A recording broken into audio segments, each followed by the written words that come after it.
So, Speaker, you are supposed to direct to that. The member who is holding the floor should have been given the opportunity if the information was taken by the previous member. Right, Honorable Speaker, before you could rule on the issue raised by the Honorable Nora, is it procedure right that the Honorable member start engaging a new topic which is contradicting, and yet the previous speaker had already made a submission? Are we proceeding rightly? Honorable members, Gilbert is actually smuggling in his own issues. The Minister of Foreign Affairs, can we have a response to Honorable Nora's matter? Come back and present next week on what was raised by Honorable Honorable Nora. Honorable Gilbert, if you have an issue, you can come on your own. Don't smuggle issues on what somebody has raised. Dorcas Achen, Honorable Dorcas Achen.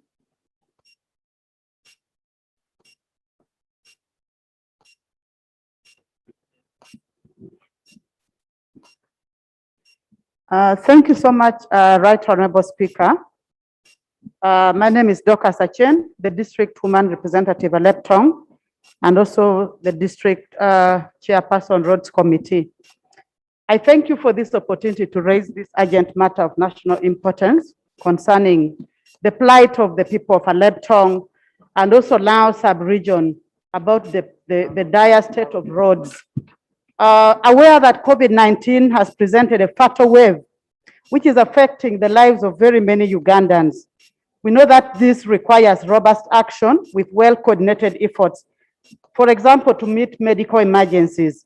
But as it stands for now, we are hardly being successful in saving lives, even though we have ambulances. But when the roads are in a dire state, most of them are not functional, we are not able to work effectively within the communities.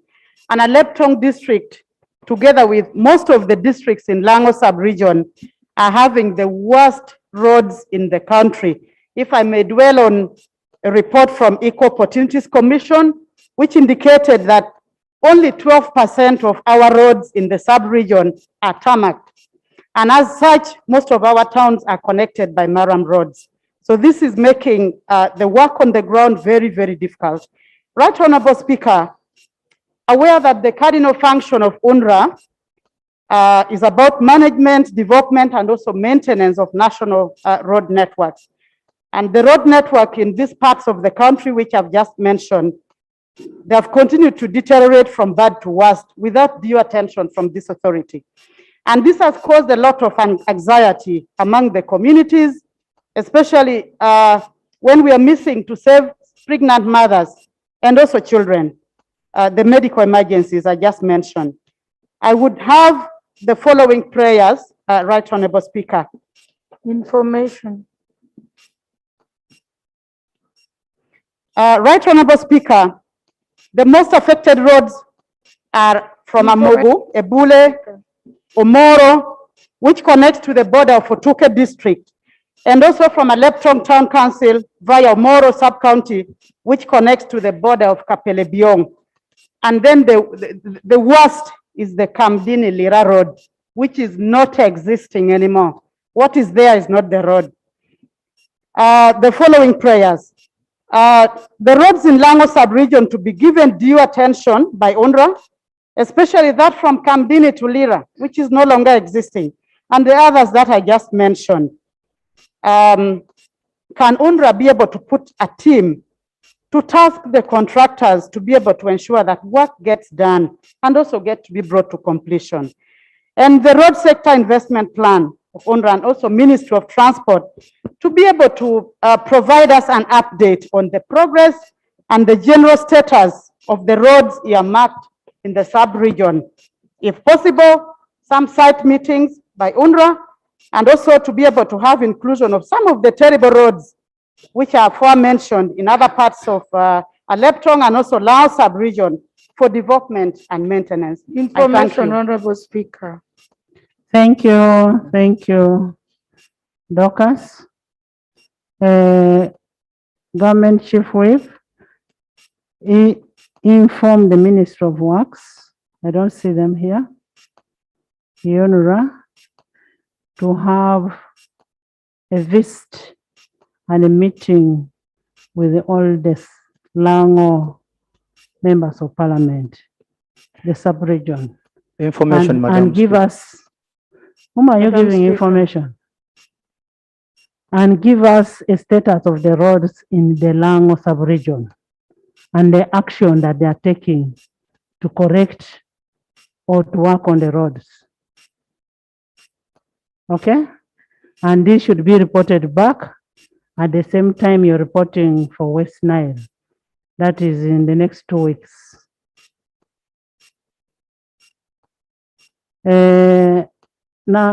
Najumba. Thank you, Right Honorable Speaker and members. I'm Najuma Sarauman, Member of Parliament, Nakaske District. Honorable Speaker, Nakaske District has only 11 kilometers that are tarmacked, and they are from Semuto to Kapeka. And the road from Matuga to Kapeka was filled with maram. It had potholes, and Ministry of Works filled it with maram. Now it has started raining, all the maram is washed away, and the road is becoming impassable. Honorable Speaker, the road from Matuga to Kapeka is the shortest route to the district headquarters. So we are being cut off. And the road also from Luweero to Butalang was supposed to be tarmacked. It was approved even before I joined the parliament. And some members were compensated on that road. But up to now, nothing is on ground. My prayer, Honorable Speaker, the Ministry of Works should take interest in the road from Matuga to Kapeka and the road from Luweero Information. to Butalang that was supposed to be tarmacked before I joined the parliament. Can I get information from the honorable member? Thank you, Right Honorable Speaker. She has mentioned the road Matuga, but it starts with Insanji, Buloba Wakiso. I'm called Wakaima Musoke Nsereko, representing the people of Nansan. Honorable Speaker, there was a presidential directive which says that all maram roads in local governments were supposed to be well graveled, but all the union roads that are made are not graveled. So my prayer and my additional information to Honorable Najuma is that road from Nsanji to Matuga is not graveled. And all the roads, the maram roads that are in Wakiso also are not doing well. There is also another thought that the president mentioned, that all town councils within a year, they are supposed to have done 1 kilometer of what? Tarmac roads. And in Wakiso, we have Kachiri and Namayumba. No single kilometer has ever been done. So I'm asking, why is it so? Right, Honorable Speaker.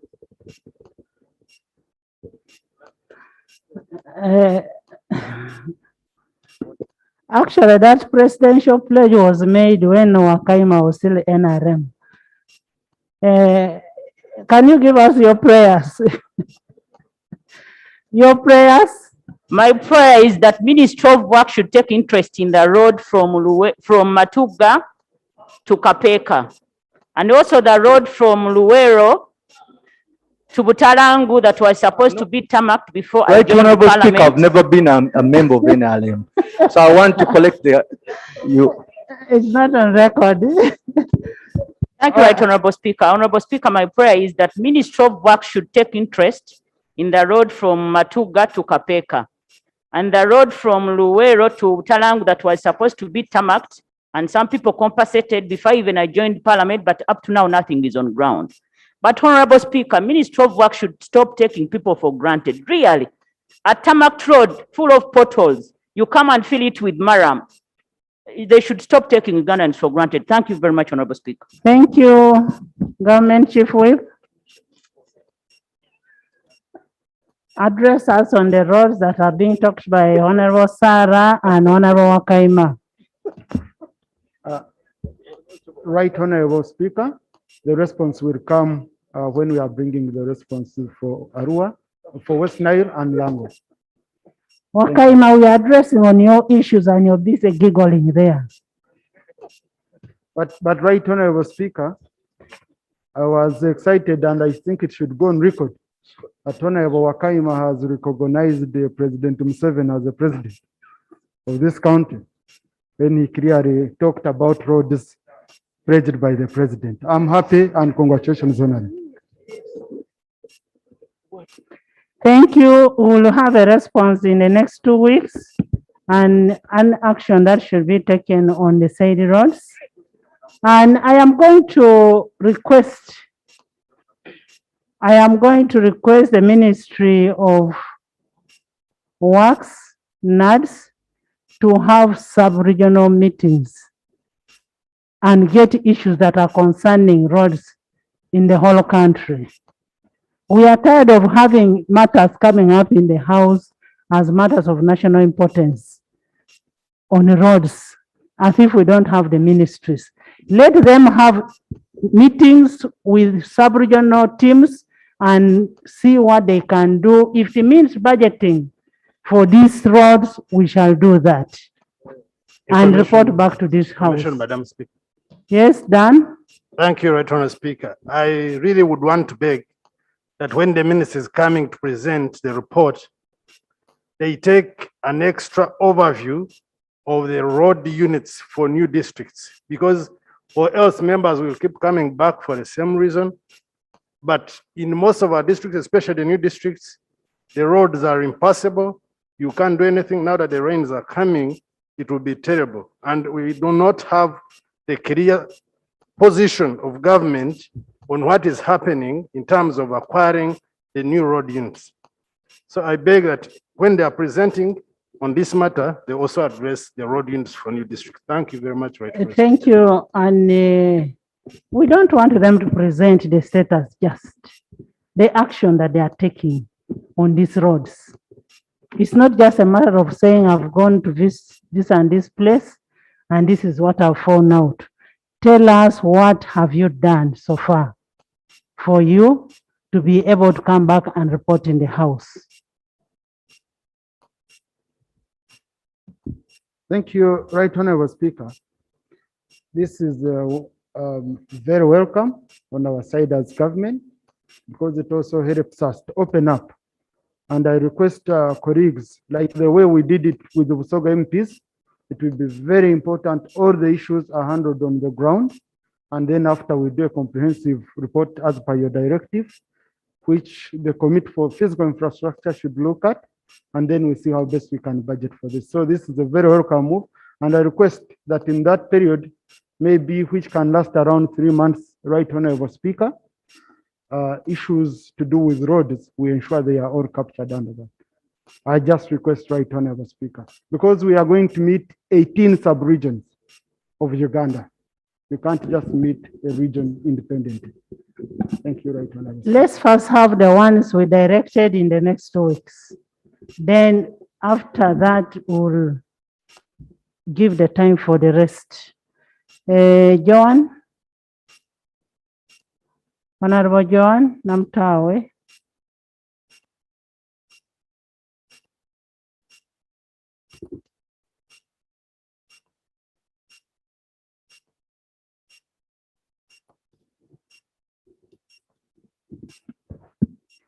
Thank you, Right Honorable Speaker. This is my maiden speech for recording purpose. I'm Namtao Joan, women representative for Masaka district. I rise on matter of public importance.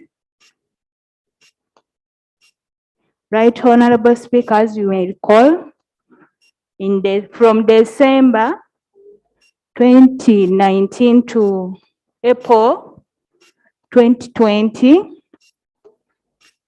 Landing site of Malembo, Namirembe, Lambu, Kachanga in Masaka district were submerged by rising water level of Lake Victoria that destroyed people properties and disrupted economic livelihood of fishing community. But Right Honorable Speaker, on 25th June 2020, this House passed a supplementary expenditure schedule 3 and addendum to a supplementary schedule 3 for financial year 2019-2020, in which it supplied 45 billion shillings to the Office of Prime Minister to address the impact of rising water levels and the floods in those areas by supporting them through giving them social service infrastructures, shelter, food. But Right Honorable Speaker, as I represent my concern, there is no evidence to suggest that the government came in to intervene to rescue the affected landing site as I aforementioned above. So my prayer, I request the Prime Minister to conduct a fact-finding mission to establish the extent of intervention to upright the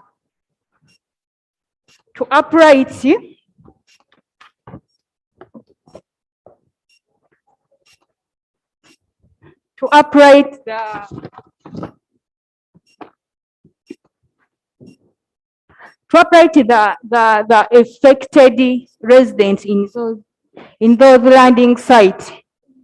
I've seen Prime Minister in Kasese. That's the same way I request the Prime Minister to get time to visit the people of Masaka, especially in those landing sites. People are suffering. They don't have food. They don't have shelter. So thank you, Right Honorable Speaker, for this Thank you. opportunity. Thank you, Joan. And government.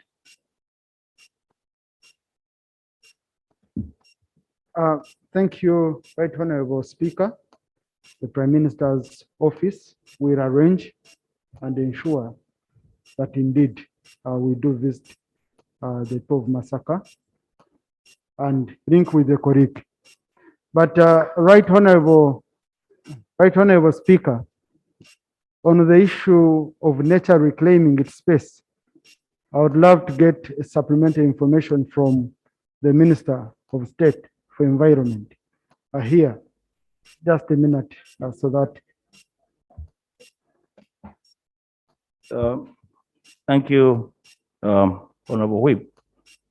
If I heard rightly, the Honorable lady from Masaka, her insistence was that money was voted by this Parliament to come to the aid of these communities.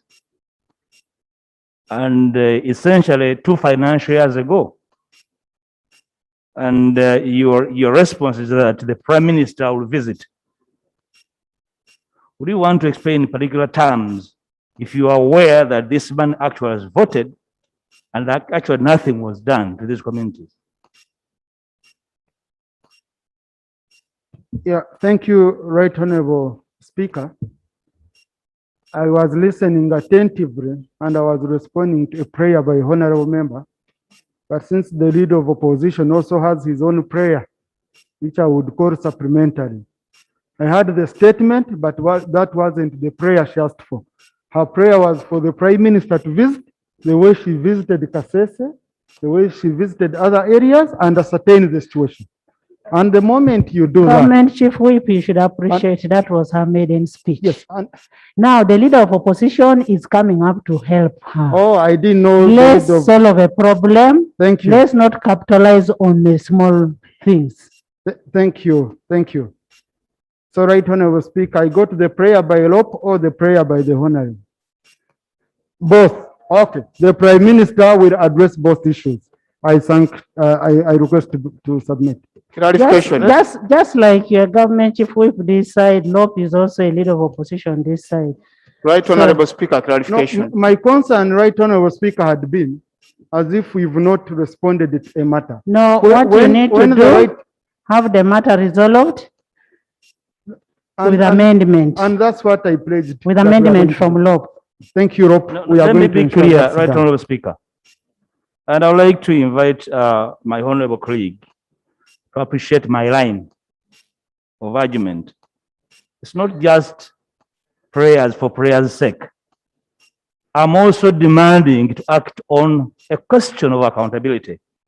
The honorable member, being a new member, probably did not draw that line, but was very vivid in her statement, namely, that money was voted 2 financial years ago. It's not just a matter of the Prime Minister's visit. I'm also demanding for an explanation from the Prime Minister whether actually she touched this money, or whoever was the occupant of the office touched this money, and probably in some way it never reached these landing sites. So it's a very clear and distinct matter, but being picked from her submission. So as the Prime Minister comes, we also want to have an explanation as to whether actually evidence is there that the money was voted, money was provided, and it never reached. Right Honorable, the office of the Prime Minister is going to ensure we follow up on that matter, and the Prime Minister will ensure, yes, the Prime Minister has an office. You know, we shall ensure that indeed we visit the sites in Masaka, and also issues of accountability will be addressed in that same vein. I thank you, Right Honorable Speaker. You need- Clarification, right, When you're Honorable giving a Speaker. response, you need to address yourself to the money supplied by this house and a supplementary budget, and where it was spent. If it was meant for such an activity, was it done? Was it used on a particular activity? So you address yourselves to that. Right Honorable Speaker, my submission here goes on the Hansard, and it remains in the record. I need it first established indeed whether money was appropriated to that effect. Then once we know that, also plus the visit, we shall be able to answer clearly. and using She clear has a record of the supplementary budget that was passed by this house. She has quoted. If I was you, I would go and verify whether it is true the supplementary was passed. We are speaking the same language, Right Honorable Speaker. No, for you, you're speaking in Lunyankole. Clarification, Madam Speaker. Madam Speaker, clarification. Right Honorable Speaker, I'd like to thank the honorable member for Masaka, Honorable John, for raising a very pertinent issue. Right Honorable Speaker and colleagues, the issue of rising water level in this country is what has drawn me to come and make more clarification. And Masaka last year, actually, I made an effort to go and visit some of those landing sites. And indeed, we did issue a warning to the country that due to heavy degradation of the environment, occupation of our water shores, the wetlands, the forest, climate change effect has caught up with us as a country. And indeed, as the government, we advised the population, as you see, you are endangered, please move away for safety, for safety. And indeed, what the Honorable is raising, I just want to add to colleagues that the rising water level is again going to rise little bit more than that. And it is not only Masaka which is being affected. We have really a heavy duty to let our people who are already endangered to move away. As my chief whip says, the intervention of government through the office of the prime minister will come just to have some little intervention. But the lasting solution is that for safety purposes, I employ colleagues that where you are, the water rising levels is going to continue. We advise our people to move to safety. We advise our people to start rethinking of how we can restore our ecosystem, our natural resources as a long-term solution. And therefore, Right Honorable Speaker, I will stand with colleagues, and more of this will actually come.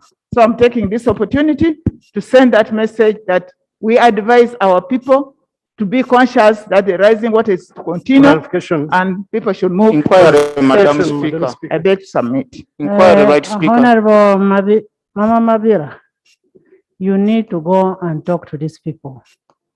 What you're giving us now is required by those people, not us in the house.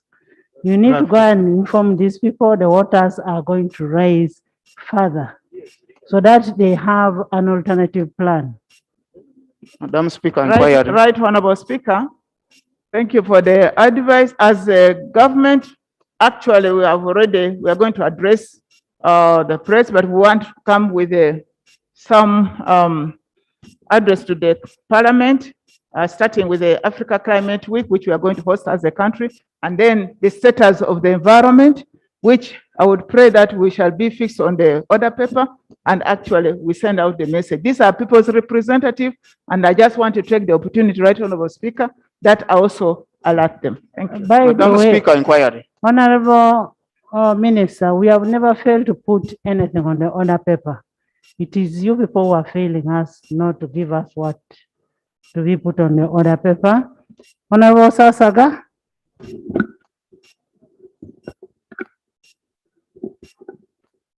Yeah, thank you, Right Honorable Speaker. I present a matter of national importance concerning malicious damage of property and the killing or murdering of one Nabugod Yusuf by war officials in the sub-county of the Sui last week.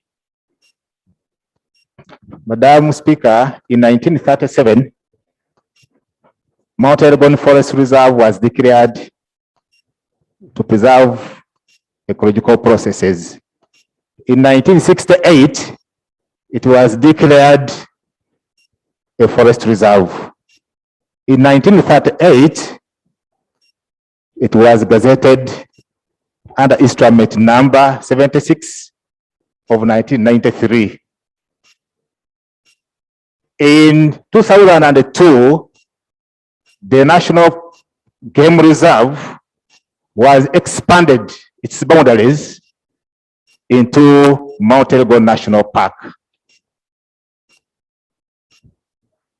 For the Gazette instrument, the boundaries were not supposed to be altered when it was a game reserve. When it was created upgraded to a game park, land from neighboring communities was taken by government to form up the national park. Unfortunately, the communities living along Mount Elgon area, especially in my constituency, in the sub-counties of the Sui, Masava, Ujitimwa, and Umasifa, they were not compensated. Different discussions have moved on between the government and the leaders in this area. A team of technical officials were sent from the ministry, from Prime Minister's office. They had a dialogue with the communities there.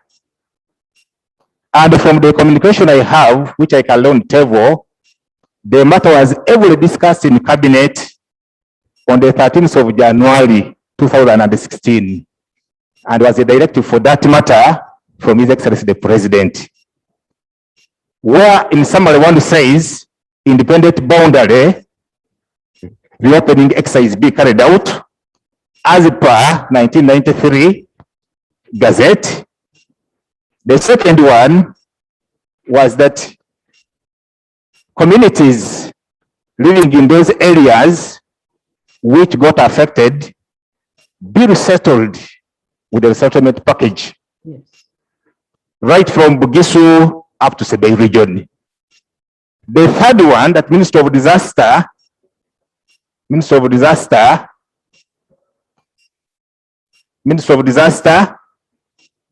compensates and resettles There is a the Ligebo procedure matter. communities. Procedure matter. Thank you. Thank you, Right Honorable Speaker.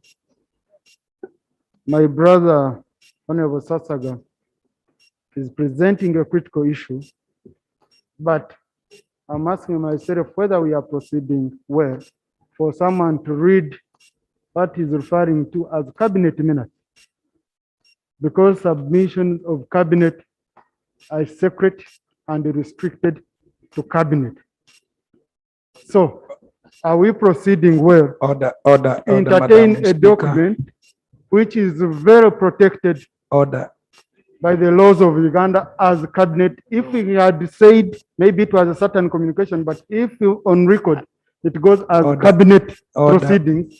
Right, Honorable Speaker. Are Are they we cabinet proceeding well? minutes or he says it was discussed in cabinet? Order. What is Madam he Chair, I can reading clarify on exactly? this. That's why I Madam needed your Speaker, guidance, order. right, I Honorable. need a clarification. Are they cabinet minutes?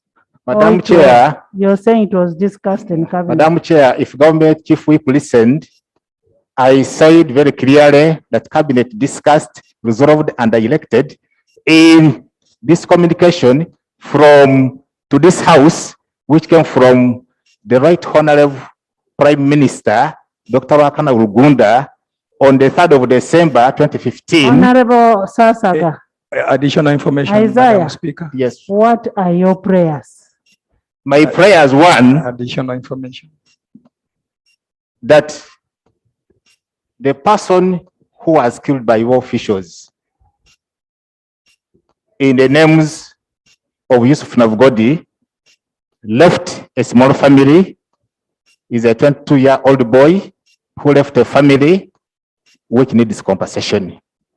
Number two, the crops which were slashed, apart from the pillar, where the pillar stops, they slashed 200 meters away from the boundary, outside the gazetted area. I have photos for that effect. I beg to, I can loan table. So they need to be compensated. Additional information. Number Madam three, my prayer number three, Information, Madam Speaker. that the line ministry Information. prevails over the war officials not to continue with cutting of other crops. The last one is that they carry out an investigation over bribery claims by the residents over war officials. Because the question is, how can the crops grow? Coffee of 5 years, matoke of over 5 years has grown, the harvesting and the cutting is taking place now. Where were war officials? The communities claim that during that time, war officials go to them of planting, they take money from them, hiring them land. After hiring land, where there are small balances that are demanding, they now come and cut down the crops. Yes, information. But you see, when you're talking about bribery, it is a two-way. You who is giving and the other who is receiving. Is there an evidence that they were forced to give? Anyway, government, can we Madam have Speaker. that issue investigated upon and a report be given to this house? If there was a killing, then an action must be taken. That should be done, and you report back to this house in the next 2 weeks. John, then we go to responses from There is another person from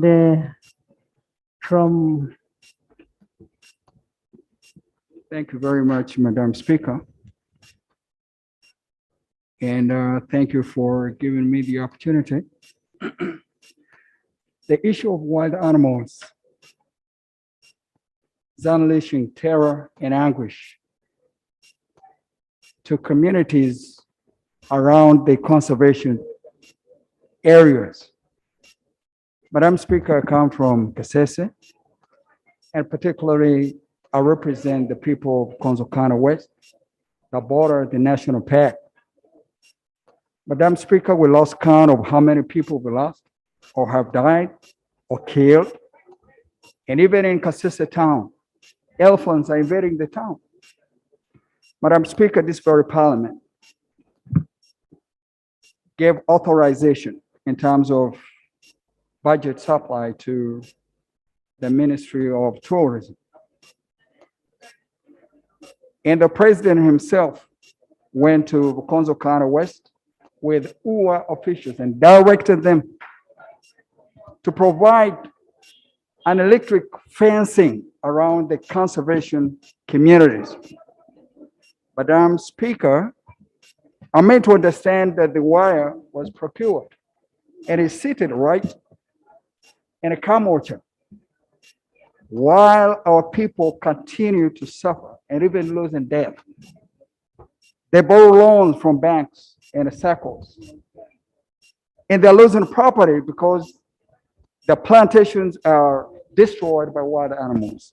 Madam Speaker, my clarification in the form of a prayer is that you direct OR and the Ministry of Tourism to fast track the fencing and all of those that have been affected,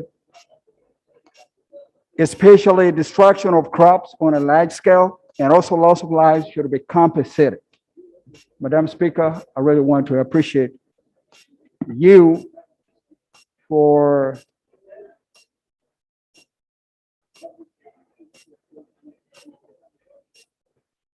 Madam Speaker, our people have had enough, and I'm asking that the 11th Parliament. By the way, Honorable, Thank you, Madam Speaker. it's coming up as an item, a substantial item.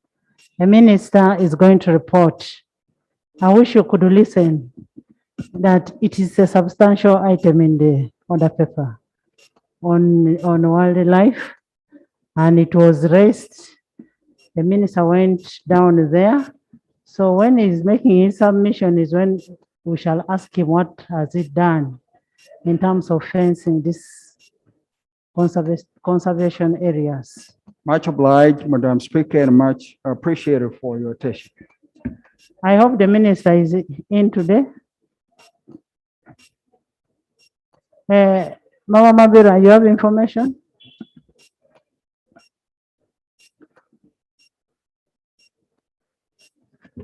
Thank you, Right Honorable Speaker. And I've listened to colleagues raising this pertinent issue. Right Honorable Speaker, before the close of the previous Parliament, we presented the issue of a loan, which I actually processed. I brought it to Parliament and it was approved towards the close of the previous Parliament. And the details, that is a loan from the World Bank, and it details what the colleague is raising. They are all part of the activities to be undertaken, and part of that loan is actually supposed to do restoration, and part of the loan is supposed actually to engage the communities around our natural resources, our parks, to benefit from that huge loan. And therefore, Right Honorable Speaker and colleagues, the loan was just processed. I think we have not yet put it into place, but those are the items which were clearly going to be undertaken. Thank you for the information, members. I know most of you have matters of national importance, but the ones who have not spoken today will speak tomorrow. Can we have the last one, John? Procedure, Madam Speaker. I want to Procedure thank what? you, John, Madam Speaker. Madam Speaker, Dr. Singoma, you're putting a procedure on what? There is nobody I'm on the raising floor. before I even speak. I want to raise the procedural matter, Madam Speaker. On what? Madam Speaker, I'm rising under Rule 9, Sub-Rule 4 of our Rules of Procedure to question why Honorable Semuju Uganda and Honorable Nkonyingi are seated in an area which you, Madam Speaker, have reserved for us members of independents. And as a result of that, Madam Speaker, I'm confined up here where I don't belong. So I don't know what is the procedural right for Honorable Honorable Nkonyingi and his friend to be seated there where they are. Right, Honorable Speaker. I get surprised when a honorable member of parliament was just this time which somebody should have used to raise a national issue. Okay, it is free sitting. Free sitting. John? Thank you so much, Madam Speaker. Most obliged, Mr. Speaker. I too raise on a matter of national importance and a natural one, a looming disaster, which can happen anytime. Madam Speaker, my colleague Honorable Sasaga spoke about environment and the killings around the Mount Elgon National Park. It is serial. It has been happening for the last 10 years. But today I raise over the issue of cracks, which are a looming danger to our people. We already have seen this. Since 2006, Madam Speaker, Mount Elgon suffered a serious earthquake, which repeated also in 2014. Madam Speaker, the soils around the mountain cracked over. In my own constituency, in the Bumbo Town Council where I live, and in the neighboring ward, Madam Speaker, in the Vivare ward, the cracks are gaping for everybody to see. I've taken their journalists to see. I've carried the photos of these cracks. In my constituency again and district, there is a 40-kilometer stretch of a crack from Ubumbo through Bupoto through up to the town councils up in Luweero. Madam Speaker, while this country suffers many other disasters, especially natural, my prayer and plea with the ministries responsible, and more so, disaster ministry, our guidance in the former fora, where that we establish evacuation camps. Madam Speaker, you have yourself seen, whenever we have these landslides and mudslides in Bugisu, that's when OPM and other ministries rush there when already people are dead. Why can't we establish especially that landslides come with a warning of cracks and others, Madam Speaker? I want also to inform the House that cracks, once done and seen, they may take 1 year, 6 months or so. And you will see either a mudslide or a landslide. But usually they happen between the months of May and November. And we are in the danger zone. Madam Speaker, my plea is for Information. responsible ministries. I wish, Madam Speaker, this be my maiden presentation, Madam Speaker. You invoke rule 831E that I speak up to the end, Madam Speaker. What are your prayers? My prayers are the responsible ministries, OPM and Information. visit Bugisu, so that they ascertain for themselves what I'm speaking, Madam Speaker. Just a minute, members. When you ask for information, if the member does not give you, you don't force a member. It is at the discretion of the person speaking to give you space. If he doesn't give you, don't insist. It's not your right. John. Thank you, Madam Speaker, for the wonderful protection. Otherwise, having been my maiden presentation.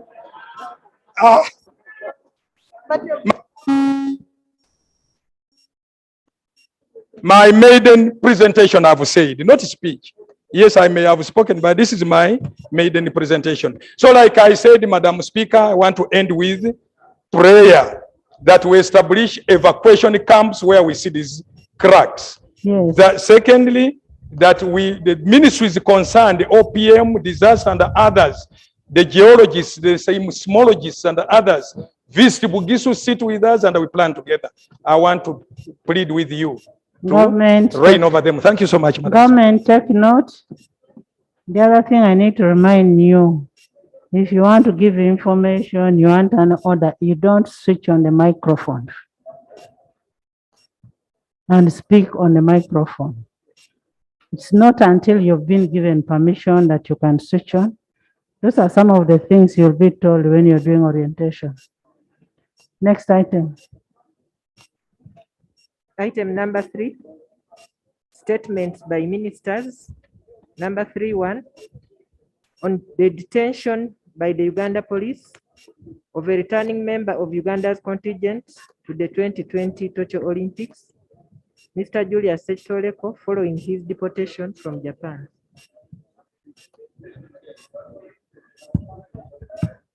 Madam Ekiron, it's not loud, please.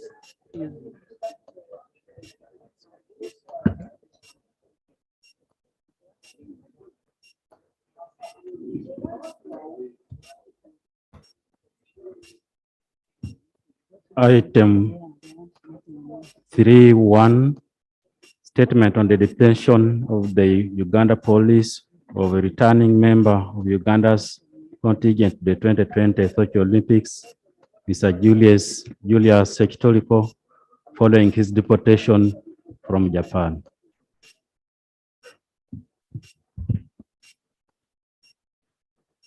Honorable Minister.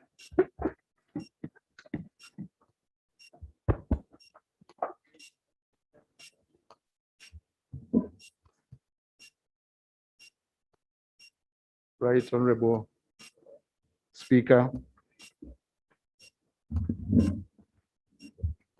Right Honorable Speaker, colleague honorable members, I'm here to present a report about a member of Uganda's contingent to the 2020 Tokyo Olympics, Mr. Julius Sekitoleko, following his disappearance and subsequent deportation from Japan.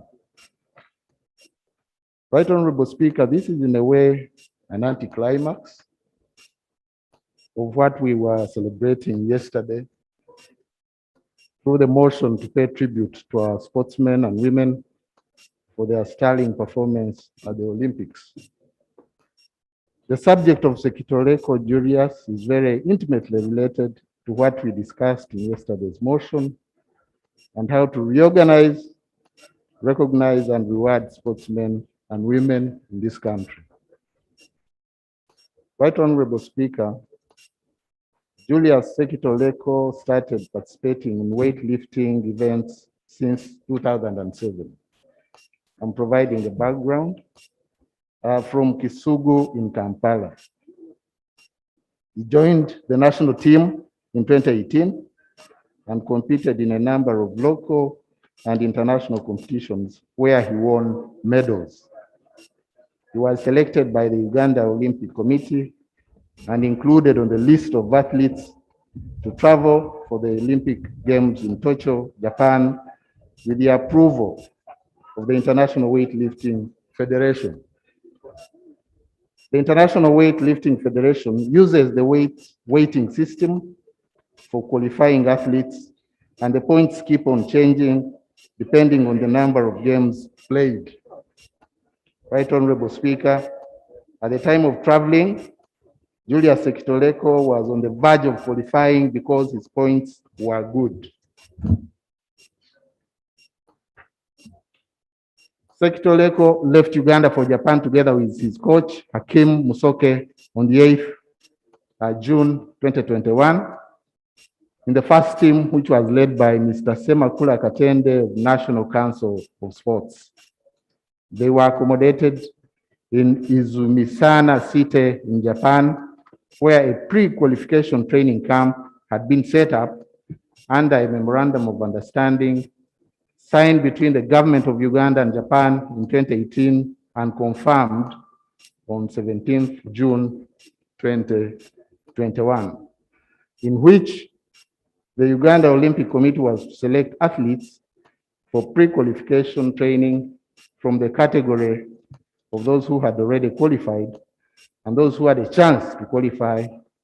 Julius Sekitoleko went in the category of athletes who had a chance to qualify. Right Honorable Speaker, the participation of Sekitoleko in the Olympic Games depended on confirmation which was to come from the International Weightlifting Federation. On the 17th June 2021, the team leader, Mr. Semakula Katende, informed Julius Sekitoleko that he had failed to qualify for participation in the Olympic Games and handed over to him a return ticket. Julius Sekitoleko was devastated by this development and decided to escape from the camp to look for odd jobs in Japan instead of returning to Uganda, where he had a lot of debts. He disappeared by boarding a train out of Izumisano City. His disappearance was reported to the Japanese authorities, and immediately a search for him was mounted by the Japanese police.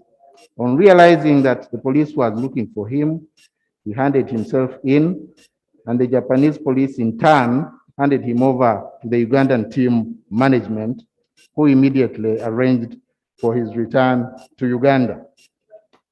On the 23rd of July, 2021, he landed at the Entebbe airport and was arrested and taken to CID headquarters for questioning.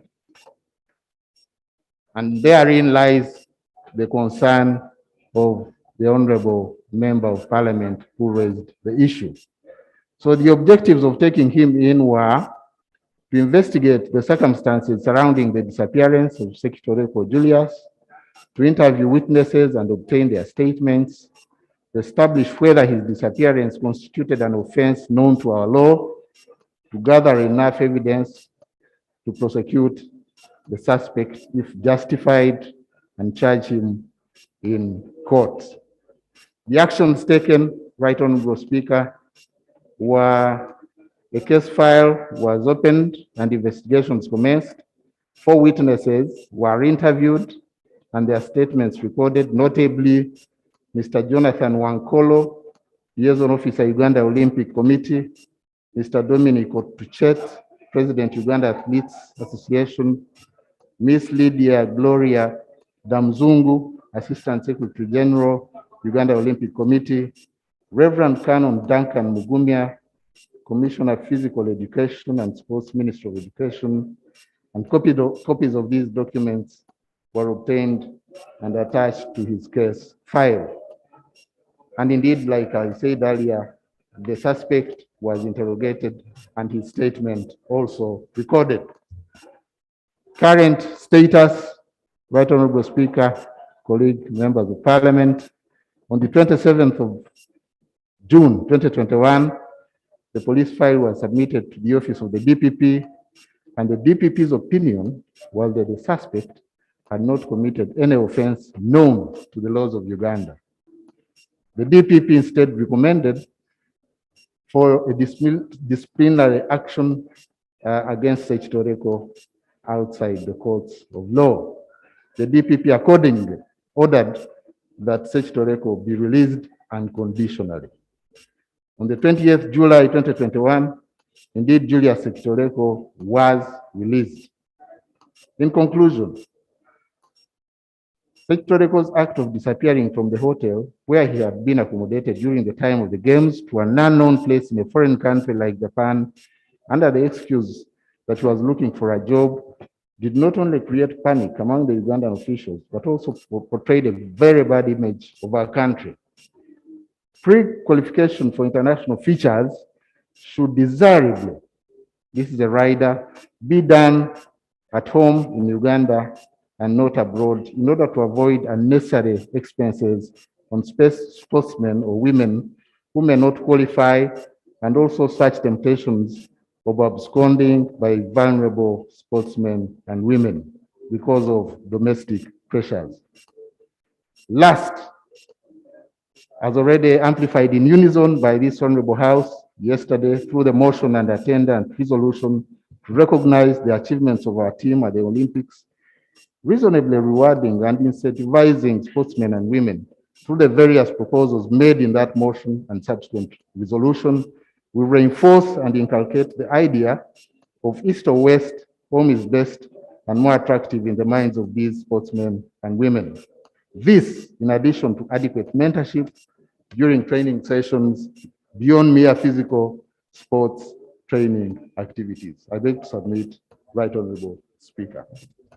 Thank you, Honorable Minister. Clarification. We are debating this under Rule 52(2), and the debate is open now. Yes. Thank you very much, Madam Speaker. Let me appreciate the Minister for the statement. But Madam Speaker, it is very crystal clear in his statement that Julius Sektereko, according to the opinion of the Director of Public Prosecutions, was found to have committed no offense under the laws of Uganda. For that reason, therefore, Madam Speaker, the younger man, Julius Sektereko, must be compensated by this government. Having been subjected to that humiliation, man, even in your on the first page, page number 1, in the background, you vividly and unequivocally state that Julius Sektereko in 2018, participated, competed internationally and locally, and won medals for Uganda. Even yesterday, indeed, we were celebrating the medals that were won by our stars. So Sektereko then was very good and a star. And actually, yes, still a good one.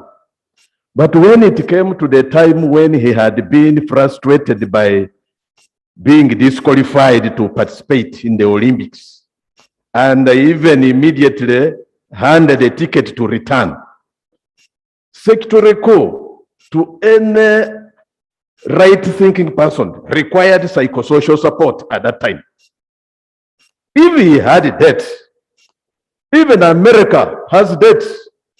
It's a superpower country, but I understand even it is owing China lots of trillions of money. Even Uganda is heavily indebted as a country. So the frustration that he suffered, and then eventually brought here at the airport on handcuffs, and then is found with no government, must definitely compensate Julius Sektereko. And lastly, Madam Speaker, I don't know where this government concentrates its focus as far as sports are concerned. Are we as a government only going to focus on celebrating and jubilating medals that are won? Or the focus should shift like those other countries that are shining more than us? Nurturing and developing the talent that is in these athletes of ours. And that only can inspire others to do better for this country. I beg to submit, Madam Speaker. Thank you. Unfortunately, you want this house to make a ruling, which it is not supposed to. Sektereko has his own rights. If he wants to get compensation, he can either go to human rights or go to court for that. Madam Speaker, I am just giving you a free advice, pro bono. But for your information, Madam Speaker, We as this house cannot make that resolution. arrangements are already in advanced stages for secretary court to seek redress in the courts of judicature over this. No problem. I was giving you a free legal advice because I know you're a teacher. Honorable Solo, Honorable Jara. Right Honorable Speaker, I thank you for this opportunity. I'm Geoffrey Kayemba Solo, the Shadow Minister for Sports. I'd like to thank the Honorable Minister to get his time at least to answer Sechitoleko's issue. I personally was there when Sechitoleko was brought here. I met him at Ginger Road Police. I want to make some clarification, Honorable Minister. The pre-qualification camp wasn't there in Japan at all. We have to investigate more. Why was Sechitoleko taken? Yeah, they knew was not going to participate.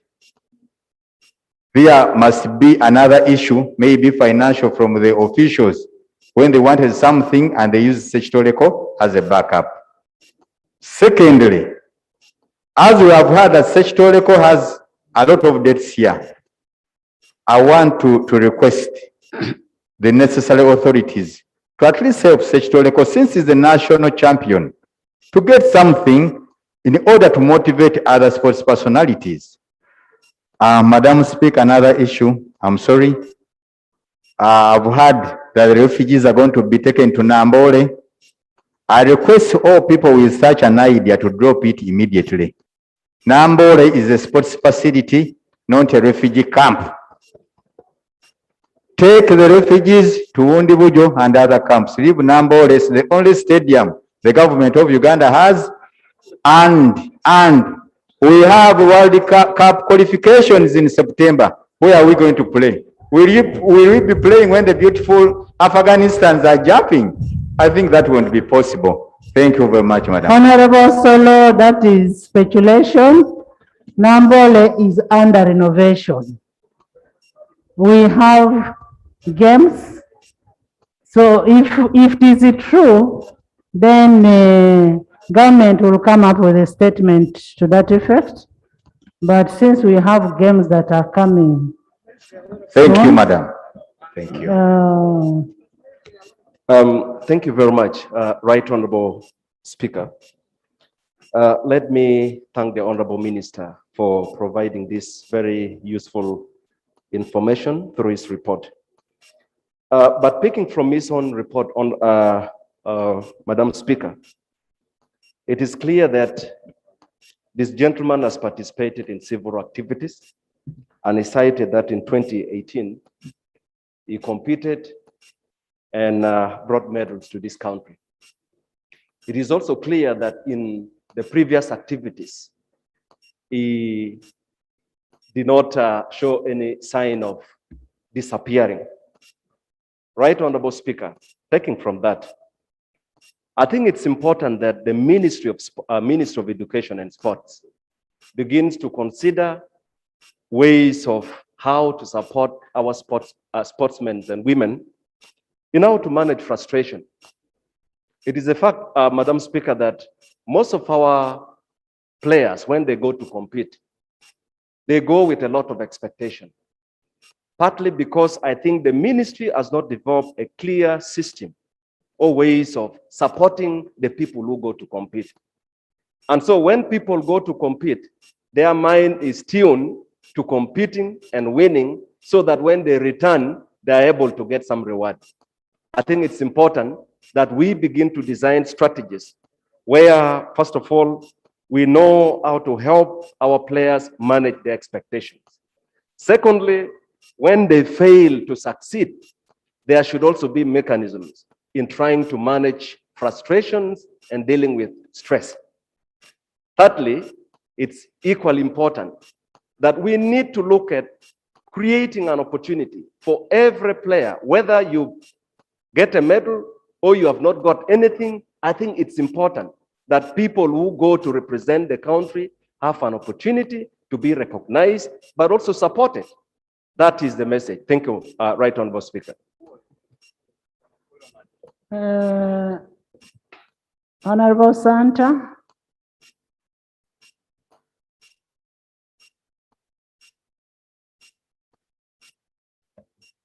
Thank you, Madam Speaker. I just wanted to get a bit of clarification from the minister who made the presentation here about Julius Sechitoliko. My son, Robert Okot, who is now in the US, used to play rugby, but at the junior level, not at the national level. The captain for rugby is my elder sister's son, Walkers. Many times, these young people have been telling me, each time they go out to play in the different countries, they go and come back less number, meaning very many of them run away to live in those countries, in Germany, in Europe, and different areas. Today, Sechitoliko did that. Sechitoliko did that, and the DPP has advised that he has not broken any law. I felt that next time we shall have maybe a football team go out to play in a different country, and supposing all of them run away, what are we showing now, this country? Because it is not one, it is not two, at least I know of about 6 young people who went to play outside and disappeared, looking for a job, looking for survival. What are we going to do as a country to prevent this occurrence to continue happening? This is my question to the minister. Possibly the Minister of Sports should take it up and make sure that we find a way not to allow our young people disappear when they go out to play. Otherwise, this is going to be in a record. They have already heard that Sechitoliko broke no law, and therefore the rest also will fly off. Thank you. Thank you. Thanks very much, Right Honorable Speaker. And I want to thank the Minister for that good statement, and also the DPP for the good advice. Right Honorable Speaker and honorable members, the arrangement of the recent Olympics were a bit different. When I was still the Minister in charge of sports, I signed a memorandum with the government of Japan for our team to stay there for more than a month, being looked after in 2 cities. So to me, after the team had gone and Sechitoliko disappearing in a few days wouldn't be an issue, because it was still being covered by the memorandum of understanding we had signed, unlike the previous arrangements. And I think when the minister says he was released and there was no law binding to charge him, I salute you for that. Now, answering the issue which my sister has raised, of course it is indiscipline for the team to go out and they disappear. But usually we wait until the date, the last date of the games. Whoever now stays behind commits a crime. But within the period, you cannot tell that somebody has disappeared. Mark you, the pre-arrangement before the games, Sechitoliko, I think, was now putting on more weeks. You never know, it could be because of the eating. So that means he was now not going to participate. And psychologically, because they told him in advance and arranged a return ticket, it affected him. They would have left him to remain in the village until the last day. That was the crime that was committed by the arrangement from there. I thank you very much. Thank you, Honorable Baka. Honorable Dan, Sarah, the 2 Sarahs. Thank you, Right Honorable Speaker. Right Honorable Speaker and members, I want first of all thank the Minister for the statement. However, Right Honorable Speaker, the statement gives a postmortem of this problem, and the diagnosis clearly comes out that the man was financially stressed. Could have been one of the reasons as to why he opted to disappear. Right Honorable Speaker, when this guarantee young men and women represent Uganda outside of the country and win medals and raise our flag, we all celebrate them and they do PR for this country. PR is one of the most expensive things to pay for. In trillions, you will see governments paying trillions in trying to do PR. Some governments sponsoring international teams. Right Honorable Speaker, I would beg that instead of continuing with the postmortem, because if it's about financial pressure, you can be sure that next year or the other year, another one will disappear. Honorable Dan, it is not financial pressure per se. If you look at the minister's statement 1.3, there is where he said he had failed to qualify for participation in the Olympics Games and handed over to him a return ticket. Now, because he felt devastated. That's why I have not seen anything on financial pressures there. Well, he expected to get the money, but he failed to qualify. Much obliged, Right Honorable Speaker, but someone made a statement that effect. But, Right Honorable Speaker, I would beg that as a government and as a country, we put emphasis on supporting the sports sector. And this would give hope to our sportsmen. It would win us more medals. It would do us more PR, and it would take Uganda to another level in terms of international recognition. Instead of continuing to welcome in glory those who win medals, and of course receiving the certificates on handcuffs for the shortcomings that for the challenges they meet in their career. Thank you very much, Right Honorable Speaker. Thank you very much, Right Honorable Speaker. My name is Sarah Kayagi Netaliside, MP in Amisindwa District. Right Honorable Speaker, it's so unfortunate what happened to Sech Tereko. As a sports person myself, when you prepare yourself to compete,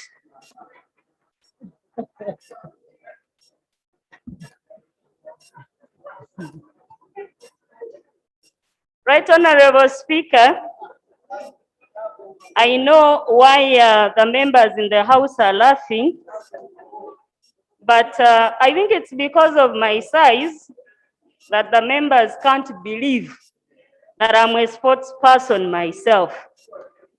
But in this parliament, I have won the trophy of the best shooter in netball.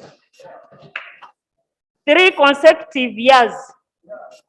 Actually, I think there are 4 consecutive years as the best shooter in the interparliamentary games. And they have laid those trophies on that table because of my shooting.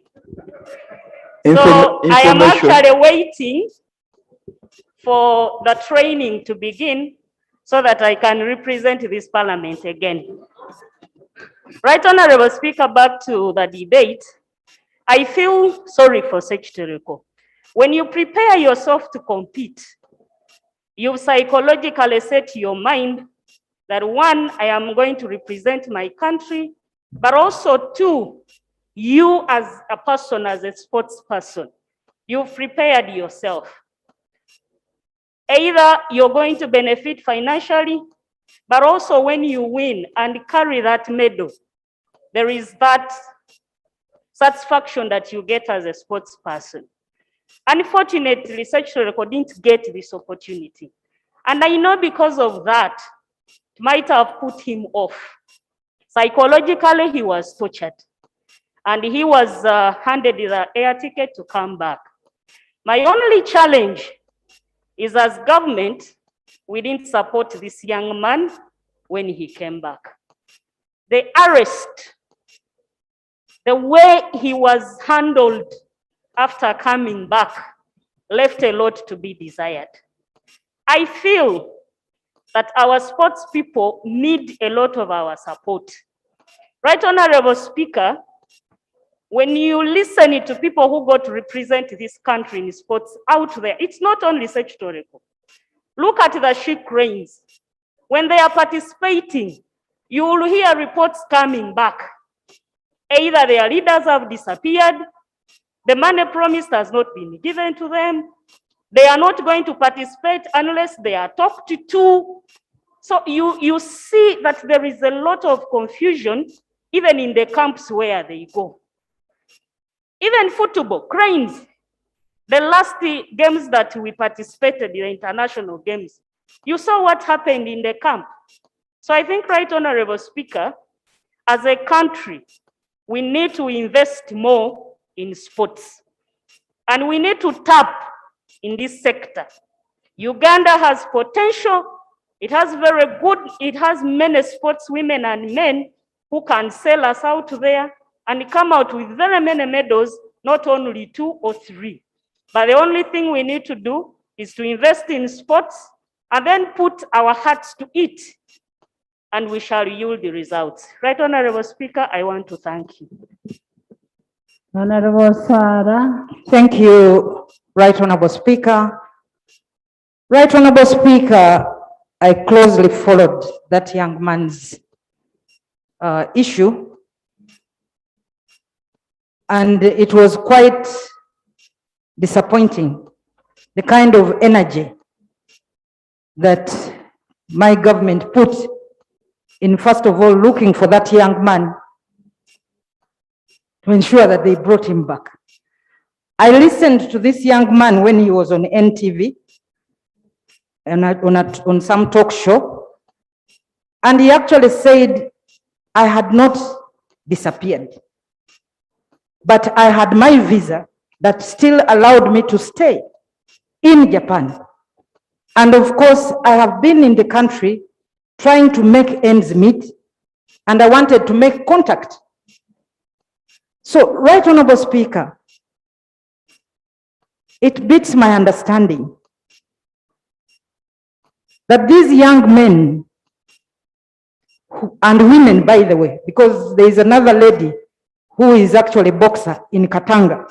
I have met her. She has been trying to seek for support. She has won medals too, but she has never got the opportunity. And I even watched her on CNN, appearing on CNN and work as one of the boxers. So, Right Honorable Speaker, this young man had even sold his motorcycle so that he could have some little money to make him make some contacts and then maybe eventually find employment. And one of his biggest issues that he raised is that he has tried to make ends meet through sports. And he has won medals, he even showed the medals that he has won. He has never received recognition. He even mentioned that when he received some little money, in one of the, I think when he won an award, the little money that he got was actually taken by those who promoted him and even transported him. So he ended up with nothing. And it was so sad that while this man was being looked for, and all the media houses were talking about sectorial, the wife had been evicted. Pregnant wife had been evicted from the rental where they were staying. So, Right Honorable Speaker, I want to request the Minister of Education and Sports. This young man has already suffered. Going through that process was torture, because when he returned, the mother is also living in just a one-roomed house somewhere, I think in Chibuli.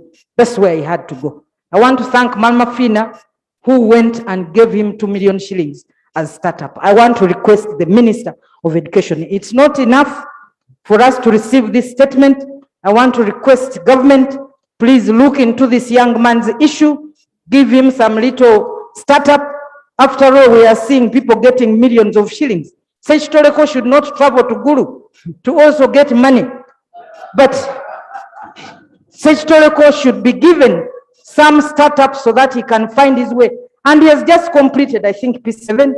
At a very old age, he said he started school because his mother, he has just completed, yes, I think P7. And he was already an old man when he did primary 7. I'm sure he wants to continue with education. Government could even take him up and educate him so that we support him and he builds on his talent and wins us more medals. Thank you, Right Honorable Speaker. I have always asked, before we say government should take it up, what have you done as Parliament? What have you done as Parliament? Yesterday, I was dragged into Kamoga. I can ably tell you I fulfilled the pledge today. I were together with the Kamoga. So all those people who are concerned about whatever is happening, as we wait for government, what are we doing as parliamentarians? What are you doing, Sarah, as a mother to a woman who has been thrown out of a house? Madam Speaker, I am going to lead a fundraiser. I cannot handle this alone because I'm supporting other people with similar problems. I am going to lead a small fundraising here, even if it is 50,000 from each member of parliament, so that we support Sechitoreko to start up his life. So I hope members will support me when I bring this paper. For record Thank you, Right purpose, Honorable I've Speaker. seconded. Dr. Jakatonda. Dr. Jakatonda.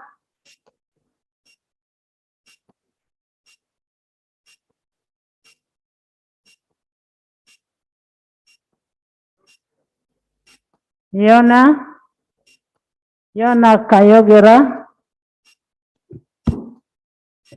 Thank you very much. Not you. There is a Yona on the Zoom.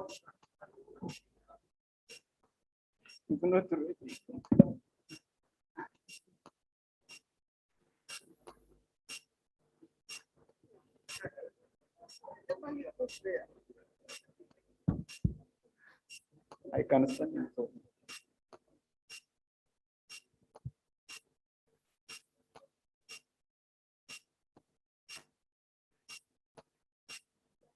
If the Zoom has failed, then Honorable Basalira.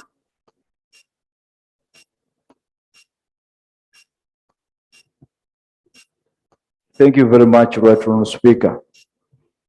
Right Honourable Speaker, on behalf of the Parliamentary Sports Club, we want to thank you for fulfilling your pledge. I met Mr. Kamoga today, and he did confirm that he received the 10 million shillings that you pledged.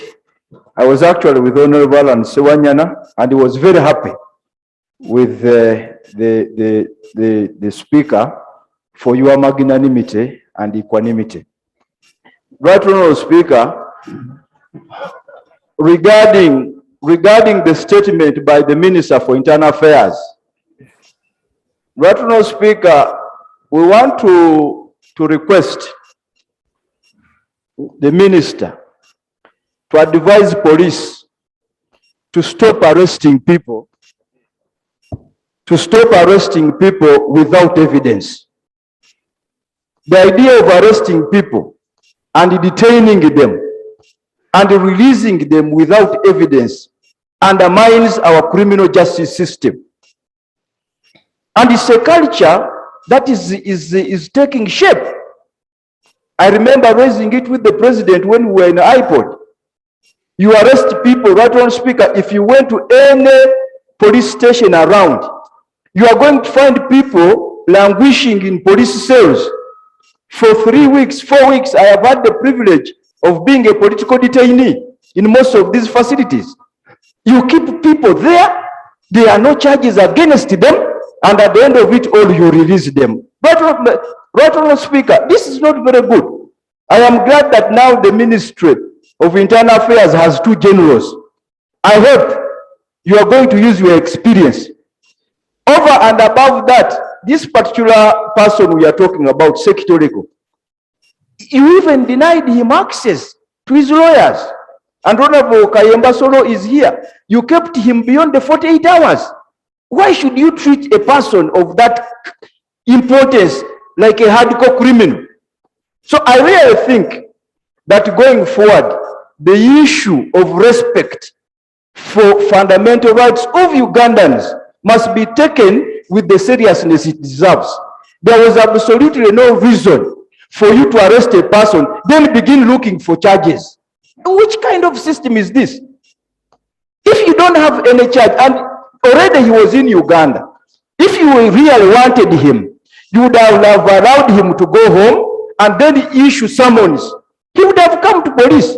But you arrest, you embarrass, you violate rights, and then release. That kind of conduct by police deserves an apology. We would have expected the minister to use the platform to apologize to Mr. Secretary and his family. Right, Lord Speaker, you have guided that perhaps this person should seek legal redress. And the opposition chief whip has said they are already court proceedings. We should not be even going that way. Then if there are court proceedings, why are we discussing this? Now, this is the information we seem to be getting. It is sub judice. But I think, right, Honourable Speaker, the point I want to raise with regard to that issue is that government should not even wait to be taken to court over a simple matter. Just swallow your pride, call the younger man, apologize to him, and don't wait to be embarrassed in court. Because what are you going to tell court? The man's rights were violated. DPP has said there was no case against him. Why do you allow the matter to reach that stage? Just apologize and have some compensation for the young man. I thank you, Right Honourable Speaker. Thank you. Honorable Minister. Honorable Minister, can you respond to what has been raised?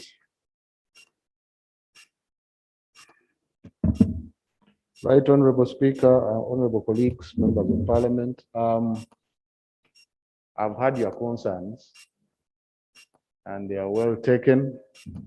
And I want to propose to the House, Right Honorable Speaker, that rather than deal with individuals, we address this matter of the welfare of sportsmen in a comprehensive way, like we resolved yesterday.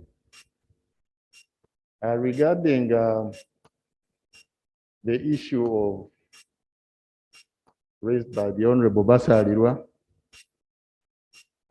I'm also advised that the matter is sub judice through the submission of Honorable Wandeshe. So I'm not at liberty to.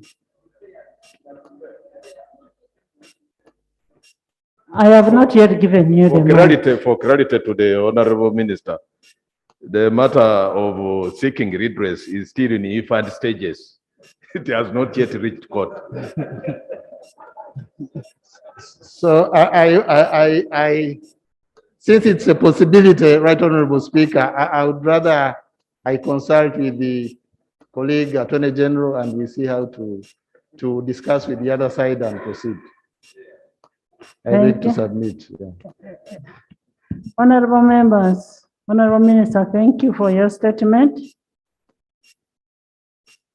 It is so disturbing that the sportsmen and ladies who are taken out of the country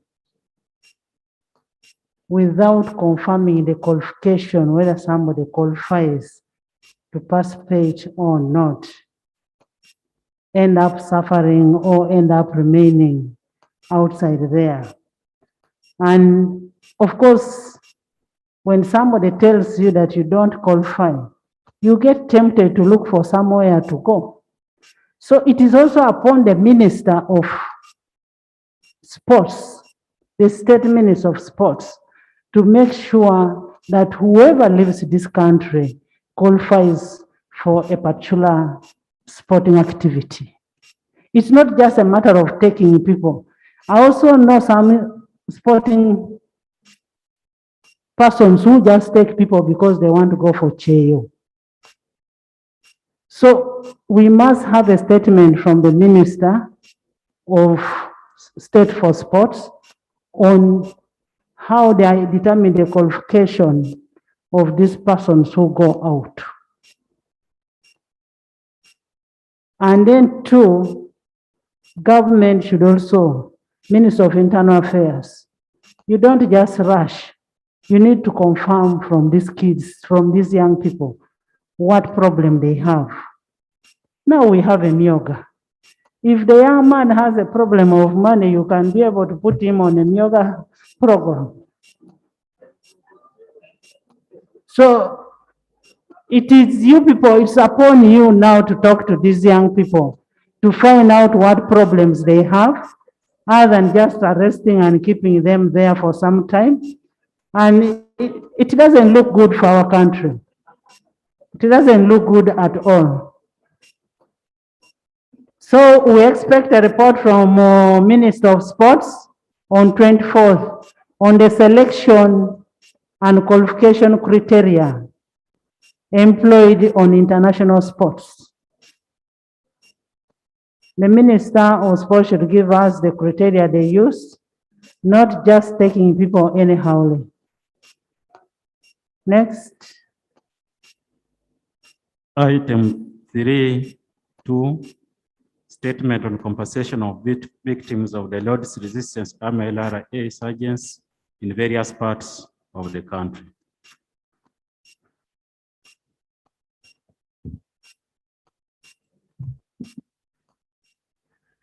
Right, Honorable Speaker and colleagues, my presentation is on the status or an update on the status for the compensation of victims of the LRA insurgency in various parts of the country. Procedure.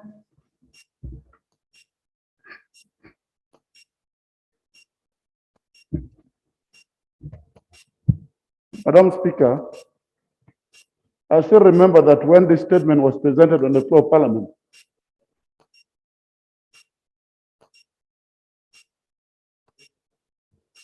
Madam Speaker, I wanted you to listen to this. Maybe I wait until honorable. Madam Speaker, I still remember very well that when this similar statement was presented on the floor of Parliament, you directed the Attorney General to make sure that he should come back with a comprehensive statement on the floor of the House. And he also directed that they should have meetings with the regional members of Parliament to address the concern per region. Madam Speaker, I'm wondering whether the other regions were consulted. But from our sub-region, as actually members of Parliament, we were not consulted, and I don't know how they have come with a comprehensive statement when we are not consulted on this issue. Are we proceeding well, Madam Speaker?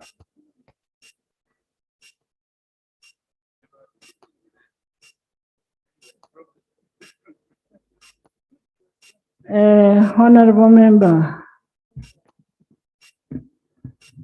maybe we need to first wait and hear what Attorney General has. If he had a meeting with the members, what criteria he used to get his information, then we will query what he's saying. Thank you, Right Honorable Speaker. The statement I'm presenting is a status update. A status update of what we have done so far and what we intend to do. It is not a conclusive statement of the exercise per se. So I'm begging that you listen to me. I'm updating Parliament because they appropriate money for this exercise. The scope and steps taken.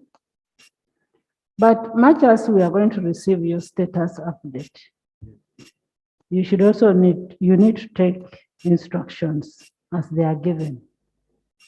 We are going to receive the status update, fine, but we asked your office to have sub-regional meetings.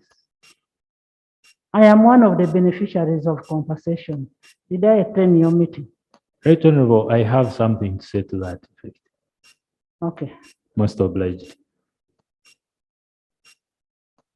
The scope and steps taken in the verification exercise are as follows.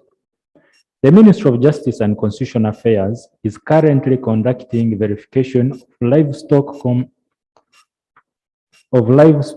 compensation claims in areas affected by the insurgency and districts which are presently in advanced stages of assessment in Acholi, Lango, and Teso sub-regions. They are listed as follows.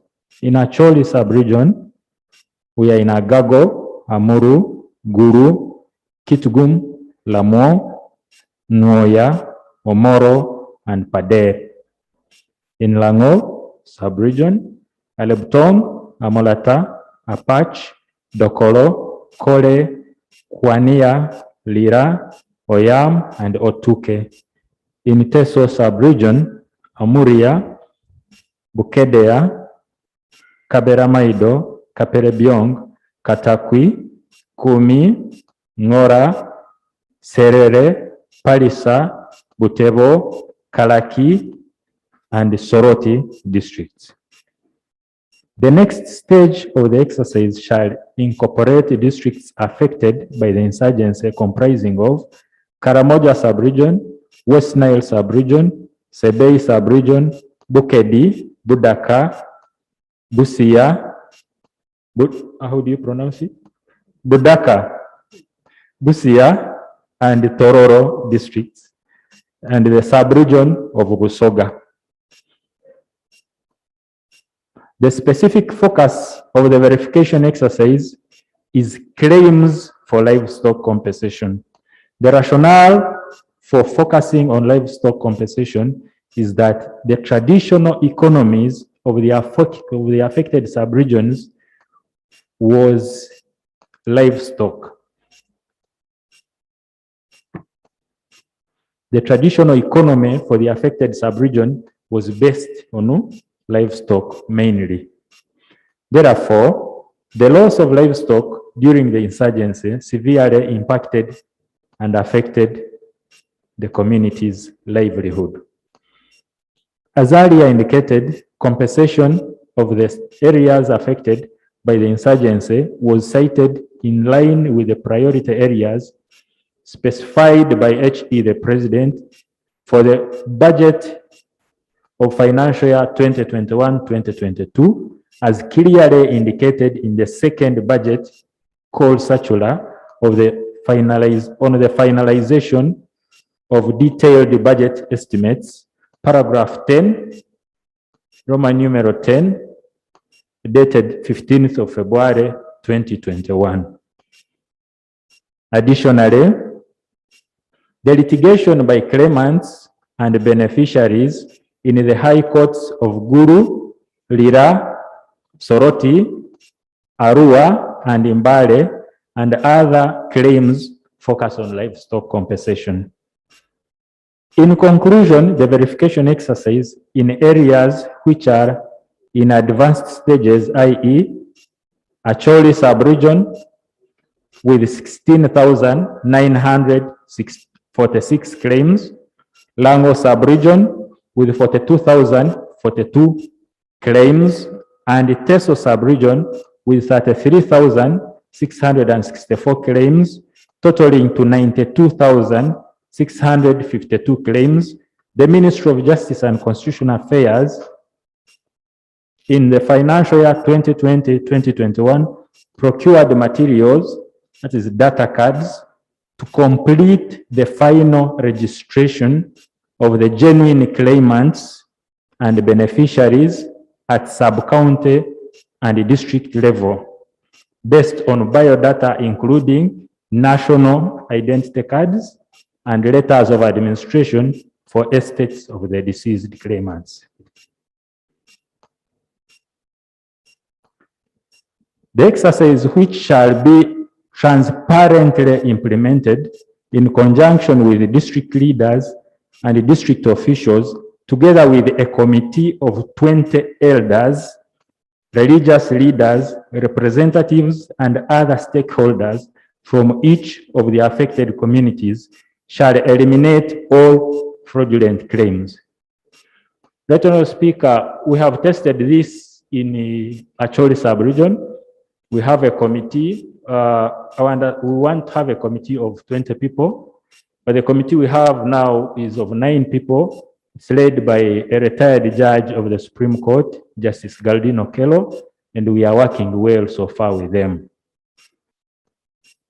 Already in Acholi sub-region, the interministerial verification working alongside the committee of elders, religious leaders, representatives, and other stakeholders commenced the exercise of sensitizing claimants. The claimants, beneficiaries, and stakeholders at sub-county level with the purpose of ensuring that only genuine claims are successful. The exercise is ongoing, Right Honorable. A similar exercise shall be implemented in Lango sub-region, Teso sub-region, and other affected areas, including Karamoja, West Nile, Sebei, Budaka, Busia, Tororo districts, and Busoga, Iganga, Luka. For Busoga, that is Iganga and Luka districts.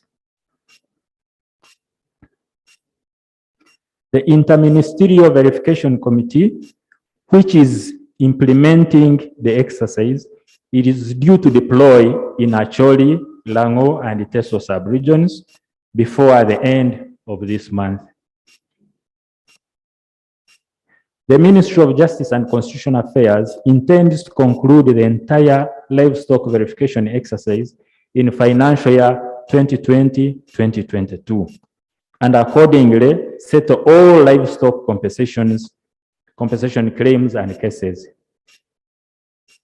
A concern arose during the implementation of the display of names of claimants and beneficiaries in December 2020 and January 2021 that the livestock compensations, the rates were different across the sub-regions, with a bull valued at 600,000 in Acholi sub-region, while the same bull is valued at 900,000 in Lango and 1 million in Teso sub-region.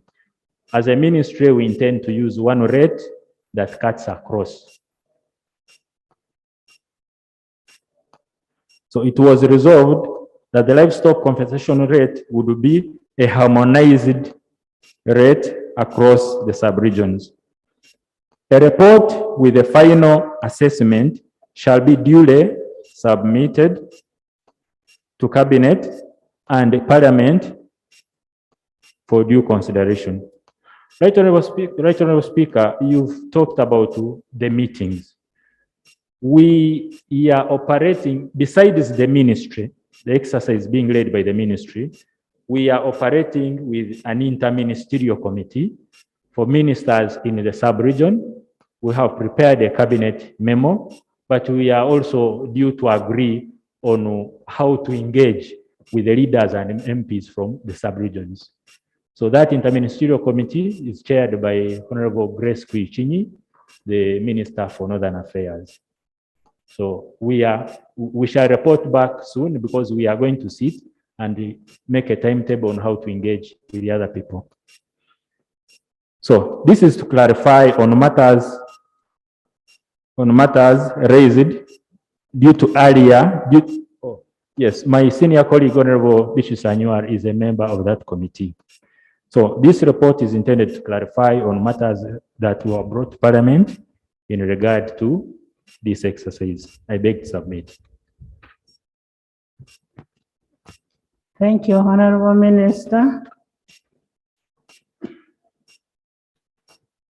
I open the debate. Thank you, Madam Speaker. Mine is a brief one. I take issue with the Honorable Minister's repeated omission of Bugisu sub-region among the beneficiaries. Even the other time, multiple times actually, you have deliberately omitted the Bugisu sub-region. Bugisu sub-region, Madam Speaker, as you will appreciate, is sandwiched between Sebei, Teso, and Bukedi, and has always been among those that were earmarked for livestock compensation.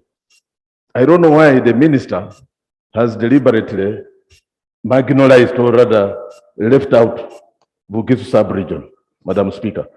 Most importantly, Madam Speaker, I would like to go on record and inform the minister that if you are talking about the Lord's resistance insurgents, the chief strategist, the one Matanga Nyekorach, the chief strategist of Konyi, hails from my constituency in Manjia, in Bududa, in the Bugisu sub-region, for your information. And Rakwena, as the honorable, your colleague who is a member of that interministerial committee, the honorable Anywa will inform you ably. Rakwena spent nights in Mbale.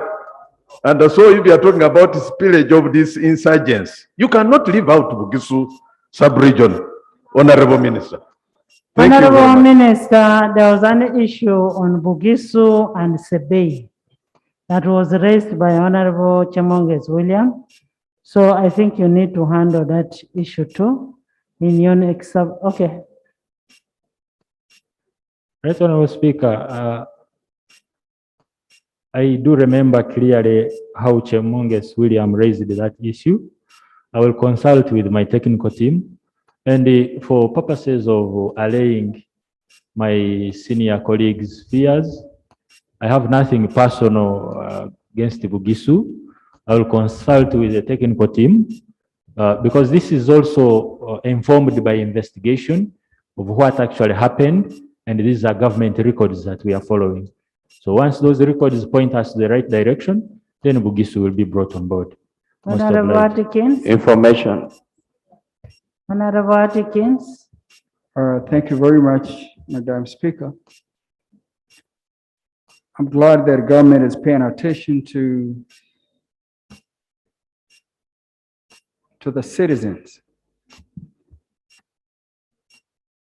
Madam Speaker, in 1996, Kasese had its fair share. It was invaded from DRC by the ADF. And this is national knowledge. Madam Speaker, Kasese municipality was set on fire and the business community lost part of their residential and commercial houses. Cars and vehicles were burned. They went, Madam Speaker, to St. John's. A tractor that belonged to the school was set on fire. Some students abducted, and some families around the school grossly lost livestock. They went to Mpori Town, the ADF, literally displacing the entire community, taking all the livestock. And Madam Speaker, when they went to Kitoru sub-county in Ukonzo County West, they murdered in cold blood 9, actually 10 else ones. Madam Speaker, for one crime that they were serving the NRM government. Madam Speaker, about many decades down the road, no single compensation has been paid by government to these families and affected communities. Madam Speaker, it's my humble plea that even where the minister comes from, Kitwamba, the school, the technical school was affected. It's my humble plea, Madam Speaker, that this Parliament, the 11th Parliament, puts into consideration to rope in all of those communities, especially in the Rwenzori region, to be on the slot of those to be compensated, so that we save Parliament and government time. We'll never come back here to discuss a matter that would have been incorporated and co-opted into this particular subject. Madam Speaker, I want to appreciate the opportunity. Thank you. Thank you. Minister. Madam Speaker, I appreciate that you allow me answer as they ask. You see, it's good Now, for you people to get response as when you ask.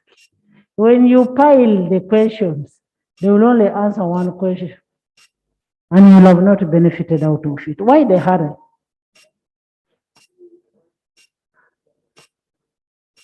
Madam I have Speaker, chosen that for today as a speaker, a presiding officer. Okay? Madam Speaker, I appreciate my colleague's concern. Madam Speaker, the compensation exercise that I am handling was started around 2011. That's when the government pledged to start the compensation. But it arose from court cases that had been filed as far back as 2004 and 2005. Now, I inherited this and I'm carrying it forward. I would appreciate if Kichwamba, Kasese claims are brought on board. I may not be in position to originate it myself, but since you have made your concerns heard and the Parliament has taken note of them, maybe I'll be given the necessary direction.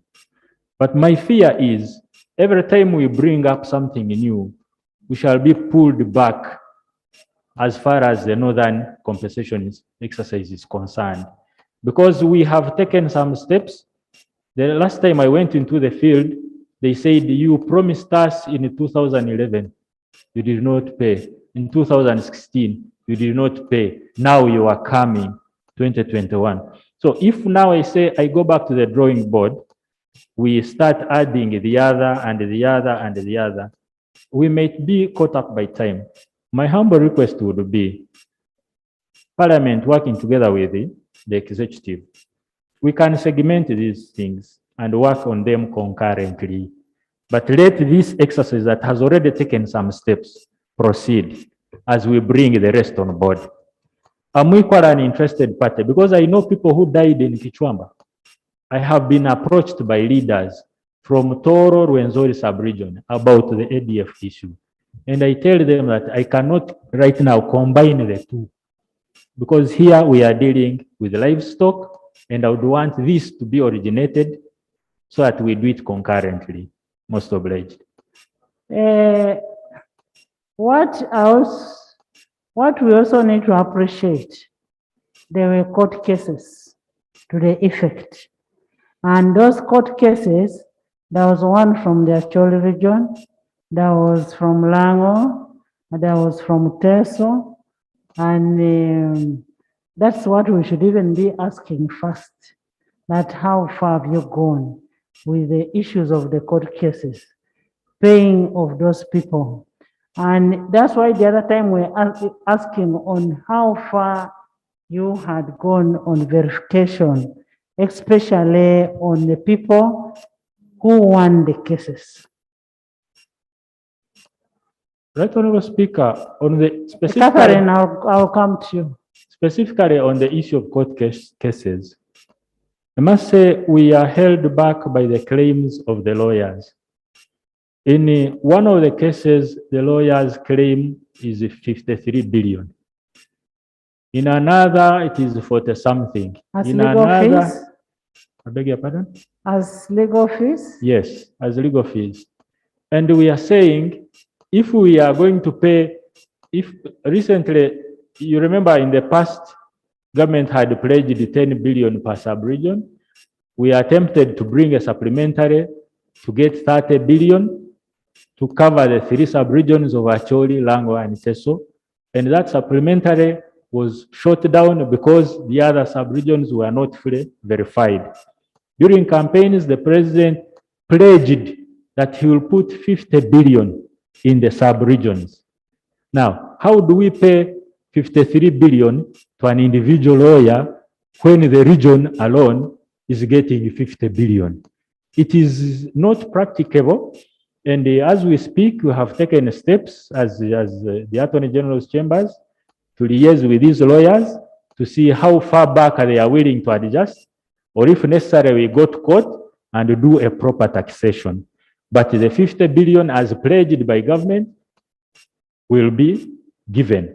And in this budget for this financial year, they started with 50 billion, and I think they would be willing to give us more if they see what we are doing on the ground. Okay.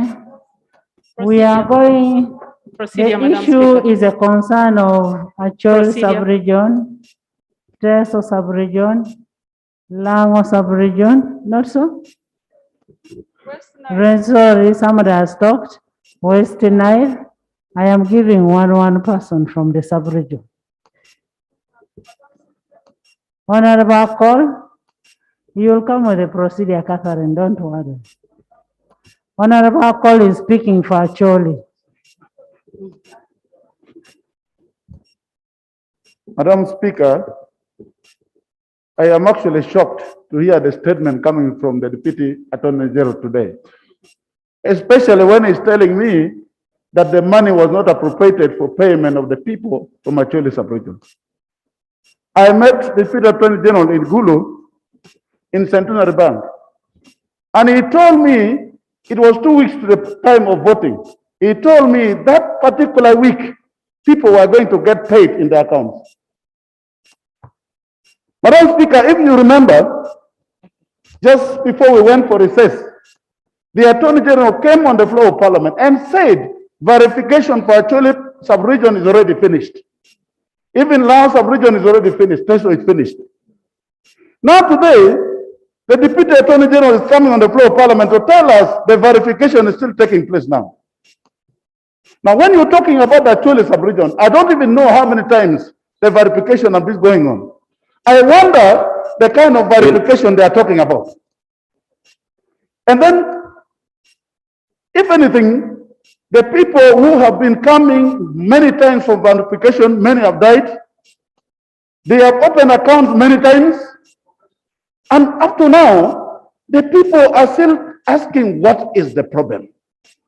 I mean, I don't want the government to come on the floor of Parliament to keep telling us verification is taking place. Where is the money? And then how come you are talking about verification today when before the election period you are talking about people are getting money in the next week? Now, this issue of payment for livestock in Acholi sub-region has been used many times at the time of campaign. When it is coming to a campaign period, then they are told you are going to be paid, you vote. After voting, again they start another verification. Now, something that bothers me a lot is that, okay. I felt Lango sub-region is going to speak. Honorable Ojara. Thank you very much, Madam Speaker. The information I would like to provide is that just as the Honorable Call is putting, Right Honorable Speaker, in 2015, on the 30th of June, the President issued a directive that Acholi, Lao, Teso be compensated before end of December that year. And money was earmarked. The ministers responsible were all there. Finance, constitutional affairs, and all of them were available. Right Honorable Speaker, it is quite disturbing that every time our people are being lied, we have continued to lose elders. I'll give you an example. An elder, a senior citizen who served in very high position in government, one time called me and said, Honorable Mapenduzi, I am going to die simply because I have not received my money and I cannot afford treatment I'm supposed to be taken for major operations. 3 days later, he died. The late A.K. Banya. We have continued to lose people. And every time we are being lied. That is a strong statement. Right. Honorable Mapenduzi, that's a strong statement, being lied. And it is not the lie that killed the old man.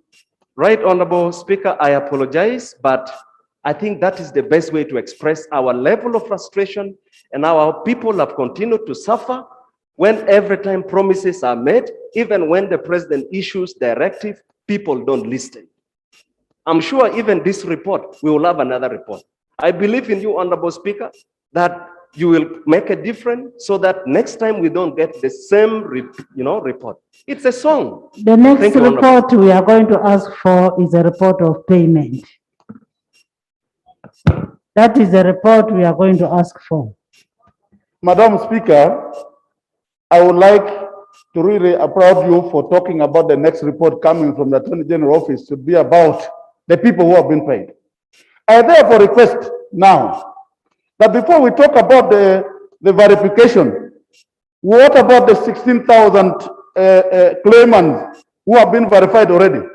Why don't you talk about paying the people who are verified now instead of waiting for another verification taking place? Because if anything, what is it?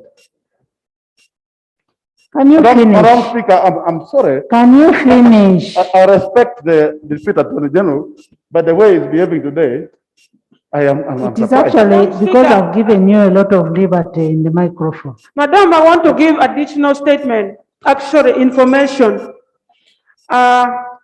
Madam, I remember by that time they were conducting verification. I was the resident district commissioner, and the government has budgeted for that money to pay those who were already verified. But I'm getting another statement from the Attorney General today, bringing the issues of LRA.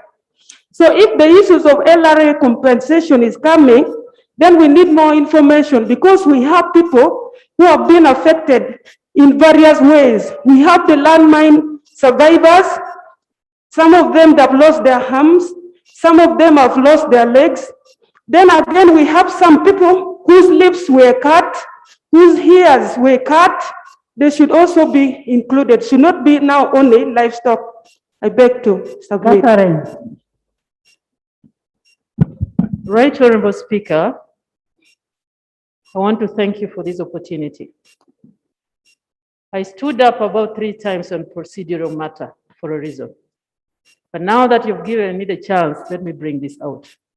The Attorney General in his report, while presenting, made a presentation with the heading of LRA war compensation. And yet, even in the content of his presentation, he traces back this compensation from a court proceedings. That was in Gulu High Court.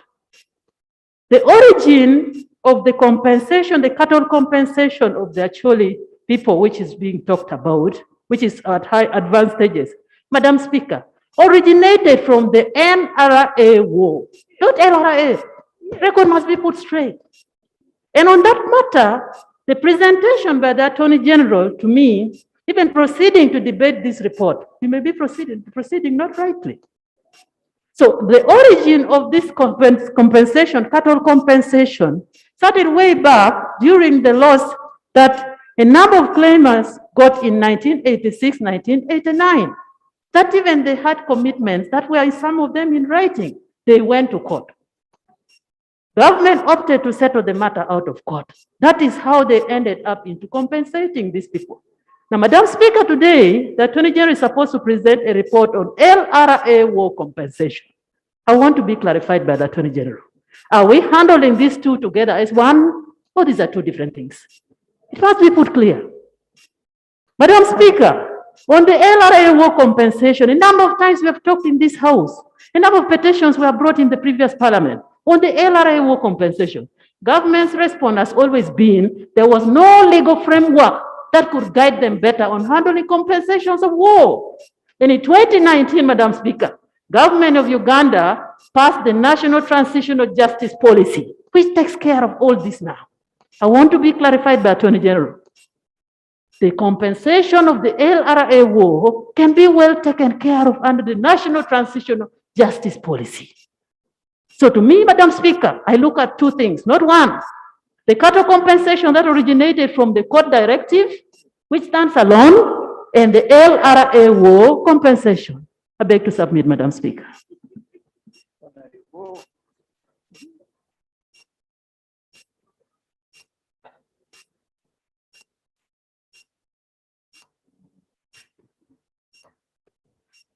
This is actually a very good development. One, to answer, NRA versus LRA. there are two issues, right, Honorable. The issue raised by my senior colleague, Akol. First answer what Catherine has raised. First answered, it was a procedural matter. I let you rule. Pardon? Okay. The claims we are compensating are livestock claims arising from war, regardless of who perpetrated it. First, In check your fact- statement. Check your heading of your. Okay, I do Your report. appreciate the issue raised by Catherine Omoro. It has redirected, and that is a mistake. That Was should it a be typo? corrected. So it is not only LRA. Because in some, for example, if you go to Karamoja sub-region, in some of those areas, there may not have been war as such, but there was cattle that had been placed under the army was protecting. They called them protected villages. So where they lost those animals, the government has still pledged to pay. So it's not just LRA.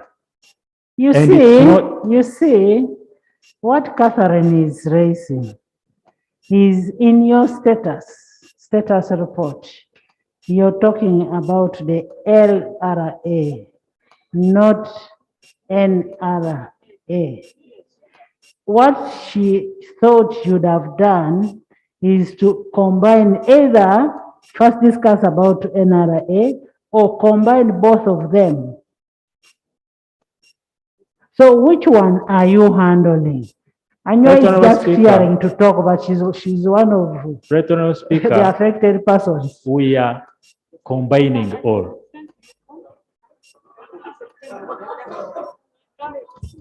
Madam Speaker, Yes. Madam Speaker, Yes, Honorable Akol.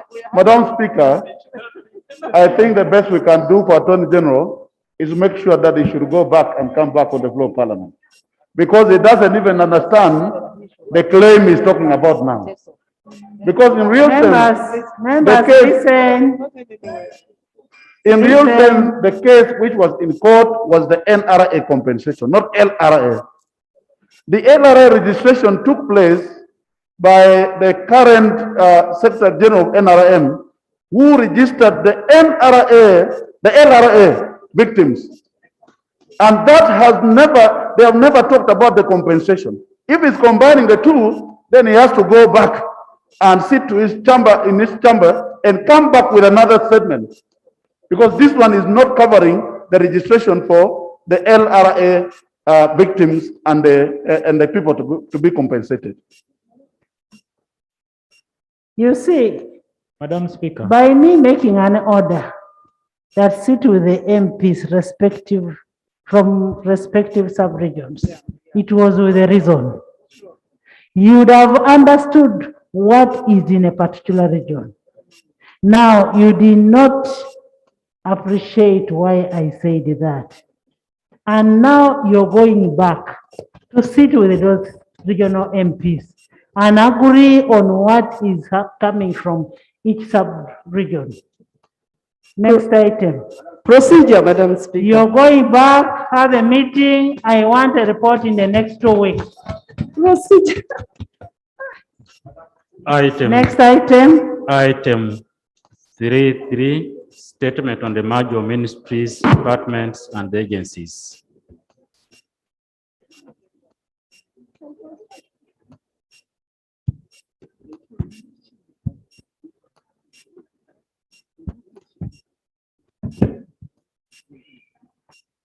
Right Honorable Speaker and honorable members, this is a progress report on the implementation of the rationalization of government agencies and public expenditure, and others, the merger. Right Honorable Speaker,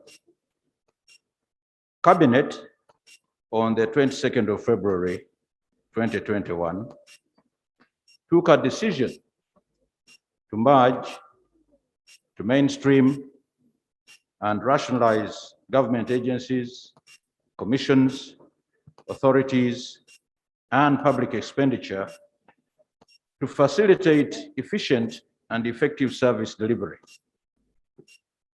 in order to implement this decision, Cabinet approved an implementation roadmap for the implementation process. Procedure, Madam Speaker. Procedure, Madam Speaker. Yes, procedure. Madam Speaker, the minister is reading a very important statement. I would happy, I don't know whether he has given us the copies, but we have not seen the copies because we needed to know those institutions. I don't know even whether you, the speaker, has gotten a list of those institutions that are due to be merged on what the state minister is reading. Now, we would be happy if procedurally would provide us with the copies of the list of the institutions that government intends to merge, or the ones which have already been merged, because we have had some have already been merged.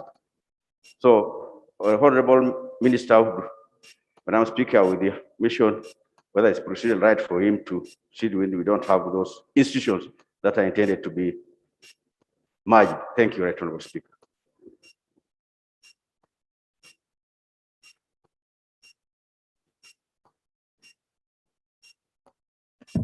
Right Honorable Speaker, my office Can I submitted have a copy of your report?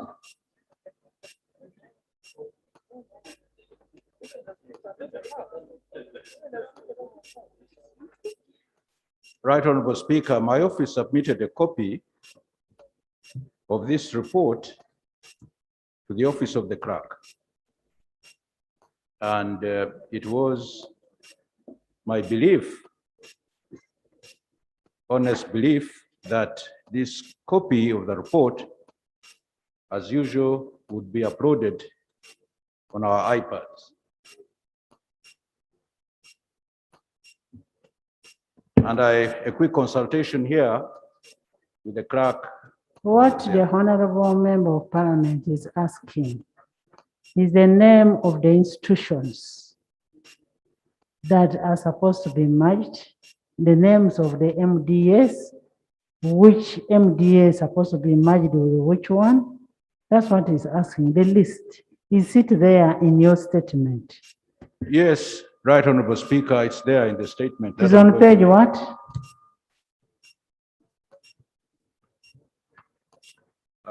It's in Annex 1, Right Honorable Speaker. Speaker, is it the rationalization? Yes, if it is. That's the rationalization, Right Honorable Speaker. Yes, then the annex is not there. Honorable Minister, what is downloaded is just your statement, but the attachment of the list is not there. That's why we are asking that can we be privy to the list? Oh. I think you didn't give them the list to be attached to the statement.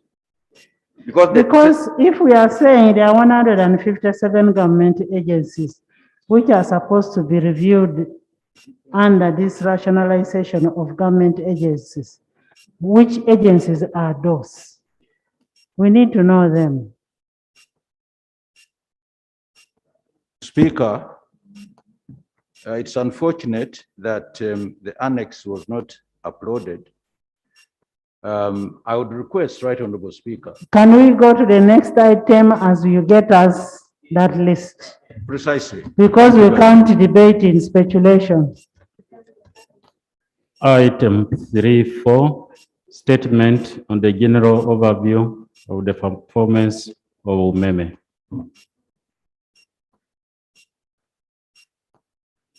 Honorable Minister of Energy.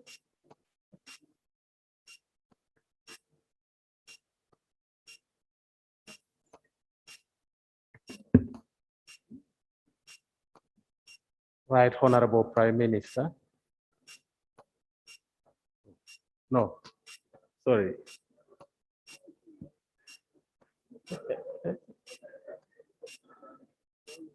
I'm correcting myself. Dr. Kasai? Yes. Yes, I am not a prime minister. Me, I was voted by this house.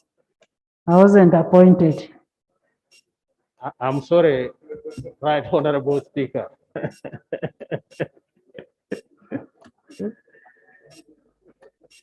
I'm very sorry, Right Honorable Speaker.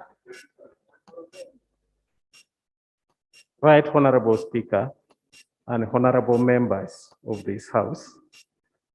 A question was raised on the update of Umeme performance. And I'm going to present a report on the performance of Umeme Limited during the concession period, which runs from 2005 to 2020. It's quite a long report. I'll give a summary and I request I'll lay it on the table for study and then we can consider it on a later date because the period is long. 2005 to 2020. That's quite a long time. A review of the performance of Umeme Limited in the electricity subsector in the previous 16 years has been done using the key performance parameters agreed at the time of the concession, namely investments, customer connections, reduction of distribution losses, days lag, collection of targets, and well as realized operational costs, which are distribution, operation, maintenance costs. The summary of the performance over the 16 years period is presented in the subsequent chapters. And this is going to be a long presentation. I request I lay this paper on the table because it's 16 years report. Which report are you reading? Is it a statement to parliamentary on failure by Umeme to supply and install Yaka meters? No. To some clients? No, that's another one. This one is a statement to parliamentary on the general overview of the performance of Umeme. You don't have it.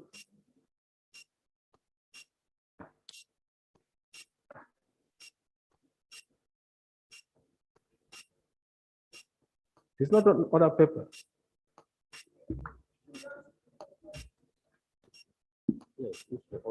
Madam Speaker, what we have is just 4 pages. It's not as long as you are expressing. So may we have that long statement? Because this one would not take a lot of time. Thank you. Okay. It's this one. This is the 6 pages, so I can go over it. Madam Speaker. Procedure, Madam Speaker. Order. Madam Speaker, procedure. Yes, Honorable Santa. Yes, thank you, Madam Speaker. Madam Speaker, according to the presentation of the minister, the statement is very long. And what we have here is only 4 pages. And Madam Speaker, in addition to that, the order paper talks about general overview of the performance of Umeme. And when you look at the statement, Madam Speaker, the introductory part talks about an issue raised by Honorable Lutamaguze, a concern over failure by Umeme to supply and install Yaka meters to some clients across the country, and the urgent need for government to come up with an explanation on the matter. So, Madam Speaker, are we proceeding right when what we have has only 4 pages, and also the introductory part of the minister's statement is talking about issues raised by Honorable Lutamaguze? Are we proceeding well, Madam Speaker? Honorable Minister, can you read this report as it is? I hope we have the same report. Right, Honorable Speaker. Yes, Dr. Kefa. Madam Speaker, I think there is a mix-up. There is a whole issue of the overview of performance of Umeme, which is completely different But matter. it's not on the But- other paper. Yeah, that's right. What we're expecting this evening is why there was a failure on the Yaka meters, an issue raised by Honorable Tamaguzi. And I don't really understand the context of this, how the minister is coming in with this report. So I think procedurally, we should go to the question raised by Honorable Tamaguzi. And I think he can come back later with this report. No, it is there.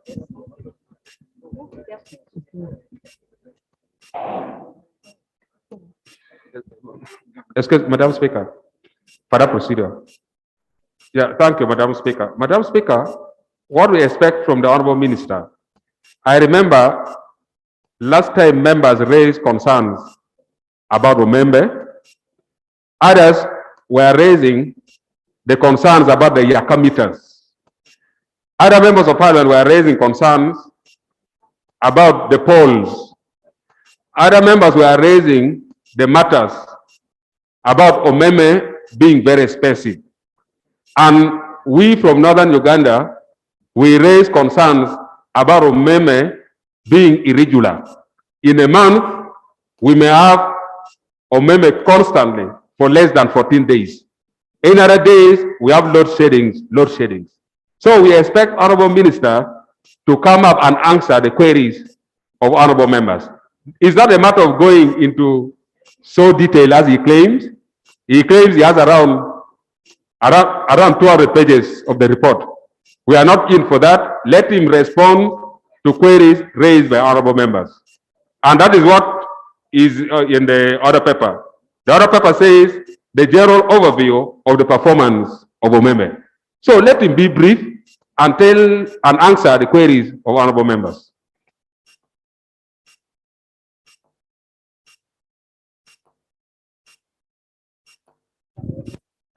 Order, Madam Speaker. Procedure, Honorable Speaker. As the government tries to establish whether it is around or long fail, and that the Minister of Energy is trying to establish the meaning of a statement, I temporarily take over to advise the minister. Right, Honorable Speaker, why we expend a lot of time trying to do business of the House? Right, Honorable Speaker, with your indulgence. You know, part of the complaint by members that some of these ministers hardly attend plenary. And when issues are captured for them, even those who capture them actually capture them upside down. Members from both sides of the House rose and asked questions relating to essentially 3 issues. And they were all about Umeme, the tariffs, the intermittent distribution, and the failure to do connections. You expect a prudent minister to rise in very simple terms and language without having to go into semantics, to speak to the House about these issues. Honorable Minister, if you are ready, I resume my seat. If you are not ready, I take over and I advise the House. Honorable Minister. Honorable Speaker. Honorable Minister, withdraw your submission and I give you 1 week to come back to present.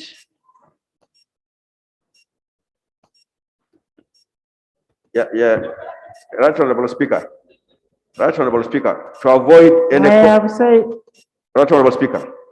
To avoid any confusion after that 1 week, I think the minister now must be very clear on what he's supposed to bring after that 1 week. I hope you have got it. I think the speaker has been kind enough to give you time. I think retreat tactfully, come back 1 week. Well organized. That is much better. So, Thank you. Minister, please present after 1 week. Most obliged, but there were 3 questions and I had actually prepared No, 3 different papers. We've given you 1 week. Go and organize Most yourself. obliged. Madam Speaker, on procedure. Hey, Patrick. On procedure, Madam Speaker. Madam Speaker, I think as the minister returns, I think he should return to answer the questions of the members, not to give us an overview on performance of Umeme. There was a question of Honorable Lutamaguzi. And very many other members, Honorable Speaker. A number of them raised Yes, issues on so he Umeme. should return to answer those questions. Thank you very much, Right Honorable Speaker. Procedure, Madam Speaker. But the report on answering Honorable Tamaguzi's question is ready. Madam Speaker, you had guided that actually the minister proceeds and presents that. Then he can come back to us with the other issues which have not been. The speaker has ruled. Let him come after 1 week. 1 week, we'll get a response on individual members of parliament's questions, starting with the one of Honorable Lutamaguzi. Next. Item 4, responses by ministers to urgent questions. Roman number 1.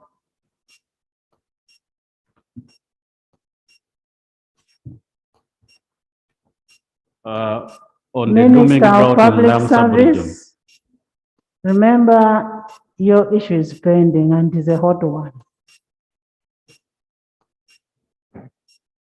It will be discussed tomorrow.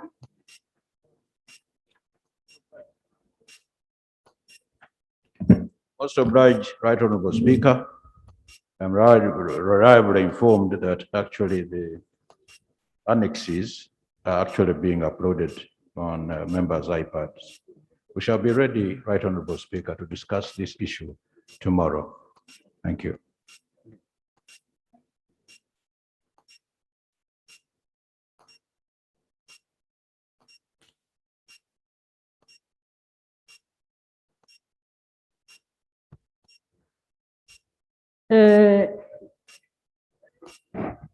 Next response from Honorable Minister of Relief, Disaster and Preparedness and Refugees.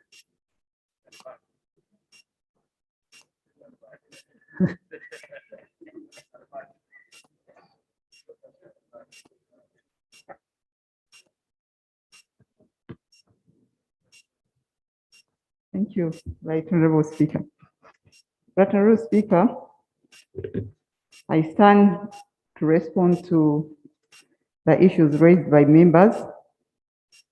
And the particular issue here was on the alarming drought in the Langosam region and attendant threats of flood, food security raised by Honorable Omara Paul, MP, Otuke County. Right Honorable Speaker, I would also request to respond to the Kayunga issue of Honorable the Member of Parliament from, because they have 2 issues on the order paper pertaining the same. So I'll also submit the report and the other issues. Right Honorable Speaker, the issue raised by the Honorable Member Omara. Honorable members, you are aware that several parts of the country are currently experiencing a dry spell. The northern Uganda, western, eastern, West Nile, and central parts of the country are experiencing a dry spell, resulting into reduced soil moisture, causing a high degree of damage on cropland, pasture, and also the livelihoods. Heavy rainfalls caused floods on landslides on northern, eastern, and western parts of the country, resulting to moderate crop damage and displacement of persons. Waterlogging resulting from the rising water levels in Lake Victoria, Lake Albert, and Lake Victoria, resulting into rotting of foodstuff in the gardens and inability of the dry crops harvested, leading to huge post-harvest losses. Right Honorable Speaker and members, we developed a cabinet paper requesting for resources to support the provision of these food relief items to all these affected communities. And last week we had a meeting with the Minister of Finance, and they promised to give us the money before the end of this week, which we are also waiting for the releases to be sure that we'll be able to respond to most of these requests from the members. We have also been closely monitoring the regions, and there are parts of the country using existing early warning systems at the moment. We have also been coordination of all sectors and stakeholders on food security to undertake the mitigation measures. Right, Honorable Speaker, on the directive that you gave me about Kayunga, we came up with a report which was uploaded yesterday. I'm going to lay it on table. Right, Honorable Prime Minister, I also promised on that day to bring the delivery notes that show how much food items and non-food items were delivered to Kayunga district. What is the report about? The report on assessment of the living conditions of the over 4,000 households affected by floods and droughts in Bale County, Kayunga district, and the non-responsiveness of relevant government agencies. Office of the Prime Minister, and that was compiled by me and my team. It is on the iPad. Okay. I beg to lay it on table. Right. Thank you. I remember that same day, Madam Speaker, I had promised the House I was going to bring the delivery notes from Kayunga for the items of food and non-food items delivered to Kayunga, just to prove that the Office of the Prime Minister through disaster preparedness has been responding to the issues of floods of Was it Kayunga in general or that area where there were 4,000 people? It is this particular, it's general, but there are these two sub-counties in Bale County, the Kayunga district, which were most affected. Okay. Yes, Madam. So I beg to lay the delivery notes as well. Okay. Thank you very much. Thank you.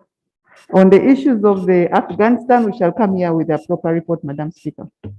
Thank you.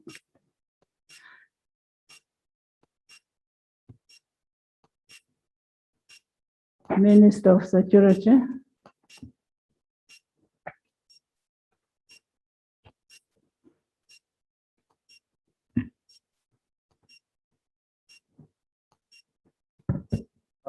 Right Honorable,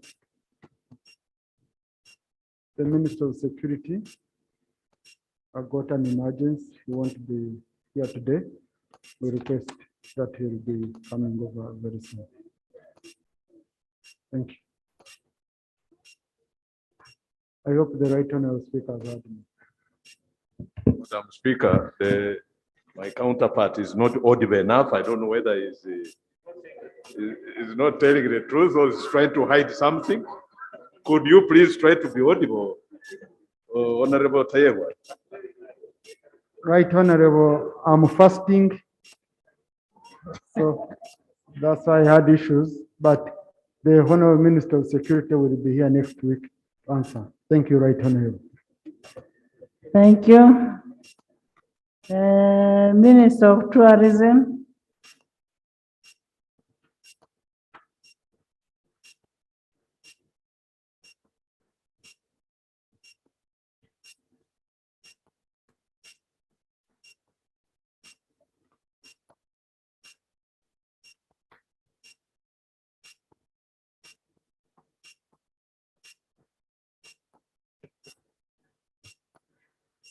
Thank you, Right Honorable Speaker. This is a report arising out of your directive to go into the ground and do some fact finding about issues raised by members of Parliament. Right Honorable Speaker, on the 28th, we moved with the Honorable Gilbert Orania basing on the question he asked on the destruction of livelihoods, property and life in Lakang sub-county, Amuro district by marauding elephants and buffaloes from Action Falls National Game Park. These were raised by Honorable Olanya.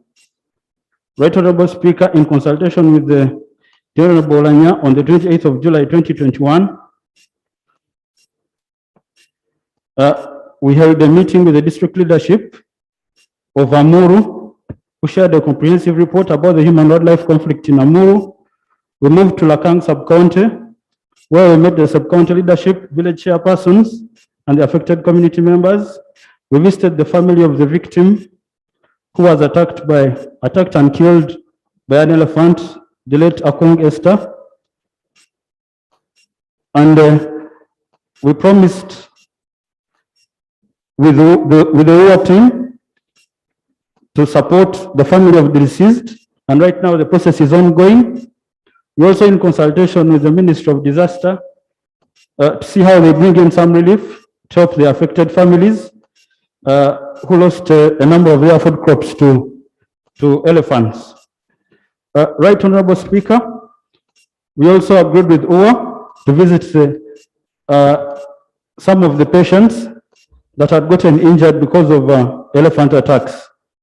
On the 27th, Right Honorable Speaker, resulting from a question raised on the invasion of areas of Chankende, Nyamasha sub-counties by marauding wildlife, and the attendant destruction of livelihoods raised by Honorable Ngope Klinos in Pichwanda County in Kiandongo District on the 27th of July, in coordination with the area members of Parliament and local leadership, we visited, we held meetings with the district leadership. We held field visits, starting with the Kiriama village in Kigomba sub-county, Chiwanda South constituency, led by Honorable Kahonde Helen and Honorable Karugawa Jacob. We assessed the damage caused by elephants in these areas. Further, we still moved with Honorable Ongopek to the areas of Chankende and held meetings with the leadership. Also visited Kichapjingo sub-county, where we met with the local leadership and interacted with the communities. A number of issues were raised. And of course, like the general one, still liaising with the Ministry of Disaster, see that some relief is brought in to help those that lost crops to elephants. We also agreed on the electric fencing, that we shall extend the distance of fencing around Action Falls National Park. We also agreed to extend the excavation of trenches along the national parks in order to deter elephants from crossing into communities. On some issues of recruitment, I think who has come up with a directive, the board, that going forward, recruitment priority will mainly be given to communities neighboring the protected areas before the others are, starting with the next recruitment. On the issue raised by the MP from Namaingo about crocodile attacks, of course, UWA is doing what we can. Right Honorable Speaker, we had a few challenges and we didn't move there in time, but we are liaising with the MPs so that we move there and see what we can do with the communities. On the discovery of the tunnels in Komoro, Right Honorable Speaker and members, issues raised by Honorable Isa Matabraham. Before you go to the tunnel, why haven't you put the fence in these conservation areas to avoid the animals from interacting with the people? Right Honorable Speaker, on the issue of the electric fencing raised by my colleague from Kasesa as well. Of course, it's a challenge because of the financing constraint. So far, we have fenced 18 kilometers. Operational electric fence has been established in Koch Goma sub-county, Nwera district, and Kamadi sub-county, Yam district, to prevent elephants and other big mammals from crossing into the park. Another 12 kilometers are under construction. Government will continue to provide resources to on an annual basis. But like I said, Madam Speaker, because of the expense, government can only make around 10 kilometers of electric fence per financial year. So the financing is a constraint. But of course, like my colleague, the minister said, I think there are some funds available and we shall see how we expand onto the fencing. And you're saying that the process of giving these affected areas food and other items is ongoing. Yes, in consultation with the Ministry of Relief. I think they also have challenges, but they say that in time they'll be getting some funding and we engaging them. And once you deliver this, I want you to come and lay on table the delivery note that you deliver like the minister was doing. There is a tendency of ministers coming to make statements here and they walk away with it. We shall, Right Honorable Speaker, but like I said, Yes. it's mainly the Ministry of Relief Clarification, that will give us, will help us with. Clarification, Madam Speaker. Thank you, Madam Speaker. In 2012, the staff of Uganda Wildlife Authority dumped a number of baboons and chimpanzees in Kyesiga Ward in villages of Bubale, Bulemwa, Mwendante, and Buhiga. And in the same year, the chimpanzees attacked and severely injured a 3-year-old girl. In 2014, the same chimpanzees attacked and injured a 4-year-old girl. Madam Speaker, in 2018, in May this year, a chimpanzee attacked and badly injured a 1.5-year-old girl, a daughter to a one Mbabazi Godfrey, and unfortunately, the baby lost her life, Madam Speaker. These chimpanzees were dumped in a settlement place for human beings where it is not even a gazette for these wild animals, Madam Speaker. Madam Speaker, I pray that through this honorable house, that government do regazette chimpanzees, the baboons, and those wild animals which are supposed to go into game reserves back in game reserves, Madam Speaker. I also pray that, Madam Speaker, that government do compassionate the families of those victims who have suffered attacks of these wild animals, but also those ones who have lost the lives of their loved ones. Madam Speaker, before me, I beg to lay, Madam Speaker, a photo of a 1.5-year-old baby who died and was attacked by a chimpanzee in Bulemwa and Kyesiga Ward, but also pray that Minister of Tourism, Wildlife and Antiquities do compassionate. Honorable Nancy, I will want the minister to go and confirm on ground, and then you relay after you've come back from the ground with him. Thank you, Madam Speaker. Clarification, Madam. Just for your information, I was even discussing with her yesterday, and we agreed that we should come up with a program and see how we help her, but we've been in touch. You discussed with the Honorable Nancy, not with her. With the Honorable Nyakato. Yes. Clarification. Honorable Alum. Thank you, Right Honorable Speaker. Right Honorable Speaker, Oyam District, specifically the sub-counties of Kamdini, Aber, Miene, Loro have really been greatly affected by the wildlife. Madam Speaker, I've stood on this floor of Parliament very many times talking about the same issue. I want to thank government that when I raised the issue here, they started fencing up to 3 kilometers, Madam Speaker. But they stopped at only 3 kilometers out of 10, which was supposed to give us protection against these wild animals. Madam Speaker, there are so many people who have lost their lives and government have not compensated them. Now, I would like to know from the Honorable Minister in charge of this docket that when are you going to complete the remaining kilometers?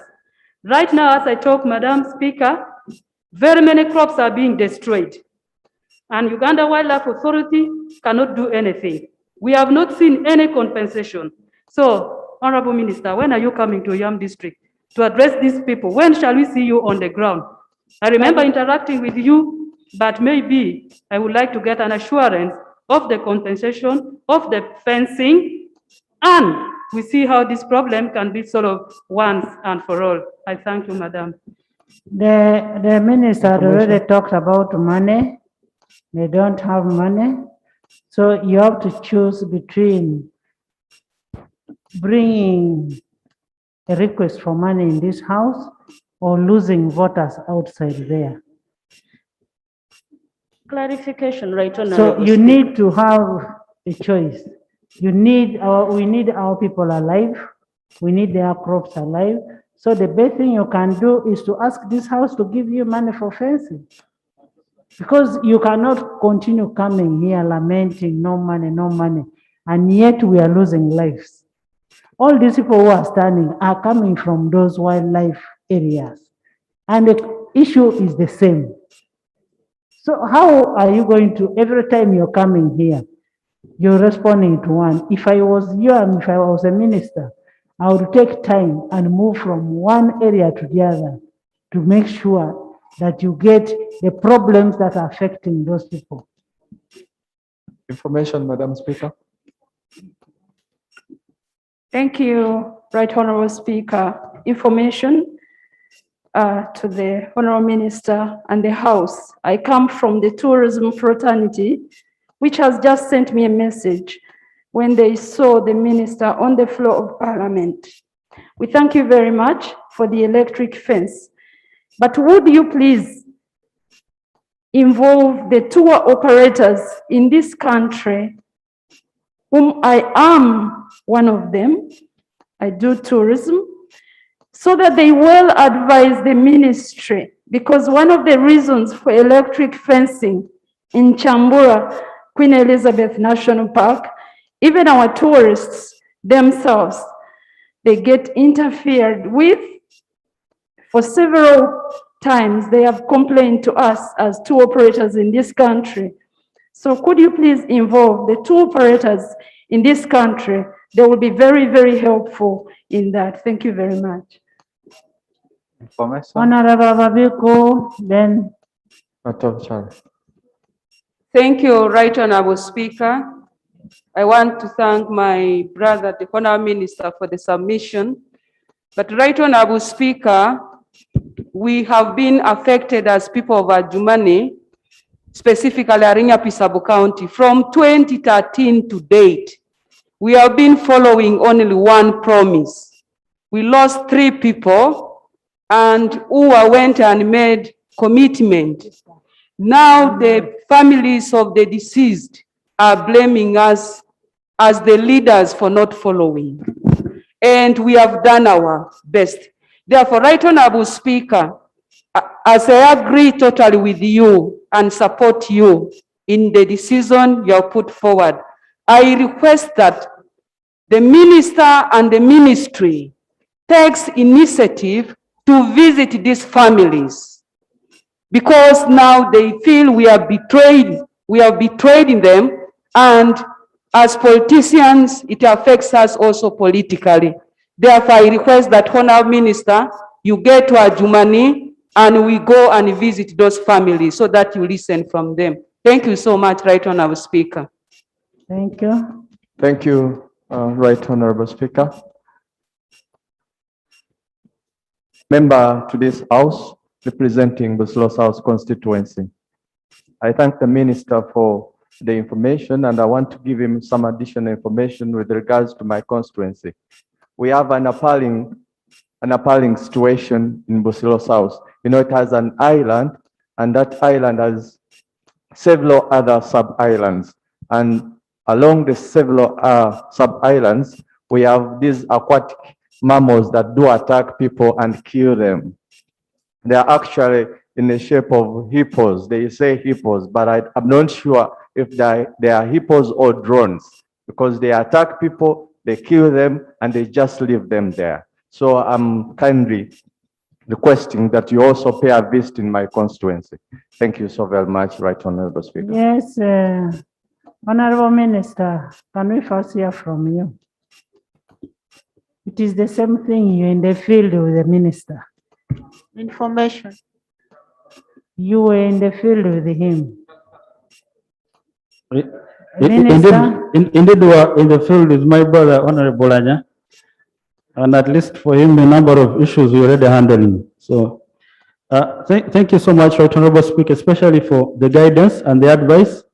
And I want to assure colleagues that I also come from a community that neighbors a game park, game reserve, and I share the challenges with you. And like you guided, the challenge has been mainly financing, especially in terms of compensation, because currently UA is not bringing in any money because there are no tourists touring in these areas because of COVID. So it's a big challenge. All I ask, we are going to move to all your areas, come up with a good report, come before you and see if you can fund us, because the electric fence was a directive by the president and it has been tested, it works.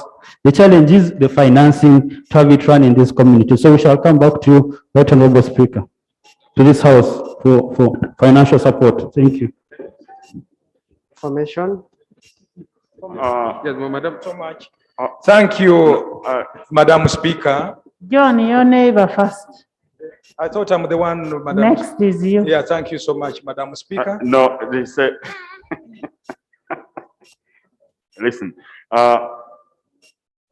Madam Speaker, I'm making a maiden statement and maiden speech in this regard, but particularly because the matter being raised is of tourism and I'm a tourism professional. Just to tell the House, I represent Africa to the World Executive Board on matters of tourism and social responsibility in regard to that sector. And I'm on the Committee of Tourism, Trade and Industry. And yesterday, we had the minister. For answered paper, answered. Pardon? For answered, mention your name. Oh, I'm by the name Golemau David Stephen, Member of Parliament, Kabweri constituency. In this particular area, even when we handle, what we are handling now is post-mortem. Whereas national parks are not supposed to be like zoos, which should be fenced throughout, it is prudent that because of the outcry of the neighboring districts within the parks, we need to do that. But we asked the minister that I think there is lack of lobbying in the Ministry of Tourism. This is the area which brings in the highest foreign income in this country, but it gets very little budget-wise. So your guidance, Right Honorable Speaker, is the most correct one. Colleagues, we shall cry, but crocodiles shall continue to kill our people. Wild animals, elephants, lions shall continue to kill our people. The most important thing in this particular case is to ensure that we prioritize, just like we did for the roads, works, and whatever. We should also prioritize for tourism so that we do massive fencing. And that one, it is only this parliament that can do so, to ensure that there is massive fencing and trenching for those areas of elephants, but massive fencing areas where there is hippos, where there are lions. These animals, we still need them, but they continue to kill our people. I cannot assure you this is done almost on a daily basis. Other cases are not reported. Other cases are not reported. But we have nothing to do apart from government coming up with a priority that this year we earmark this budget purposely for fencing of national parks. Because even without the fencing of wild animals, you heard what happens in Elgon. There they may not be wild animals, but the people who come inside the park, maybe to get firewood, can be shot at, because even the workers in Ua, many of them have been killed by poachers. And in iteration, these people end up just shooting the wananchi. We think your guidance is the most important. Ministry of Tourism should come back here, but we should support to ensure that we prioritize in the manner that is necessary for these for government or for Ministry of Tourism to aid UA to fence the entire areas that are risky to our people. I submit. Thank you. Is there anything new that anybody is bringing up? Rastaman. Yes, thank you so much, Jables. I want to thank you, Madam Speaker, again, many thanks. we have heard from the negative point of view of these animals. I am a naturalist, Madam Speaker. I speak for the baboons of Busitema in both Bugiri and the Busia districts. Madam Speaker, the successive generations of these baboons have become domesticated. They earlier, about 10, 15 years ago when I was traveling here, they would go for people's crops and the people would lay traps, some of them with the broken limbs. But right now as I speak, I do not know what the minister is planning. They have become completely domesticated, that they are along the roads. A quick count, I found about 230 by myself, but I think the wildlife can do it better. But they are along the roads in the mornings and in the evenings, and they are left to the people who give them gifts along the road as we travel. I usually spend about 20 to 30,000 whenever I travel through that road so that I feed them. So, Madam Speaker, my plea is, how is the minister going to get these baboons as well, which are an attraction of our tourists in this country? Yes, a feeding program for them, just like the Wildlife Education Center in Entebbe. I thank you. John, thank you for loving wildlife. Yes, Honorable. Thank you, Right Honorable Speaker. My name is Kabo Florence, the woman member of Parliament, Kasese District. Being my first time, Right Honorable Speaker, allow me to congratulate you upon taking on that topmost seat in the 11th Parliament. Kasese, being surrounded by two national parks, Queen Elizabeth National Park and Mount Rwenzori National Park, we have had a lot of distractions from the wild animals, elephants, baboons, and many more. And more still, the people living along lake shores are also having trouble with the crocodiles, which escape from the lake to destroy people's property and also lives. The cages that were put in Lake George and Edward are too weak, that have been broken by the crocodiles, which have gone ahead to kill people. I pray that the Minister of Tourism looks into that issue to put at least strong cages in these lakes so that they can hold back the crocodiles. Thank you, Right Honorable Speaker. Minister, you're getting Noya. Judith Noya. Thank you, Madam All the Speaker. Noyas are here. Thank you, Madam Speaker. Allow me to congratulate you. This is my maiden speech. My name is Judith P. Sachan, the woman member of Parliament, Noya District. Madam Speaker, one of the push factors that's affecting our education and poor performance of our pupils in school in Noya District is because of the wild animals attacked, actually constant attack on our people. Madam Speaker, I want to inform the minister that the school is about to open and we are worried that our pupils may not report back to school.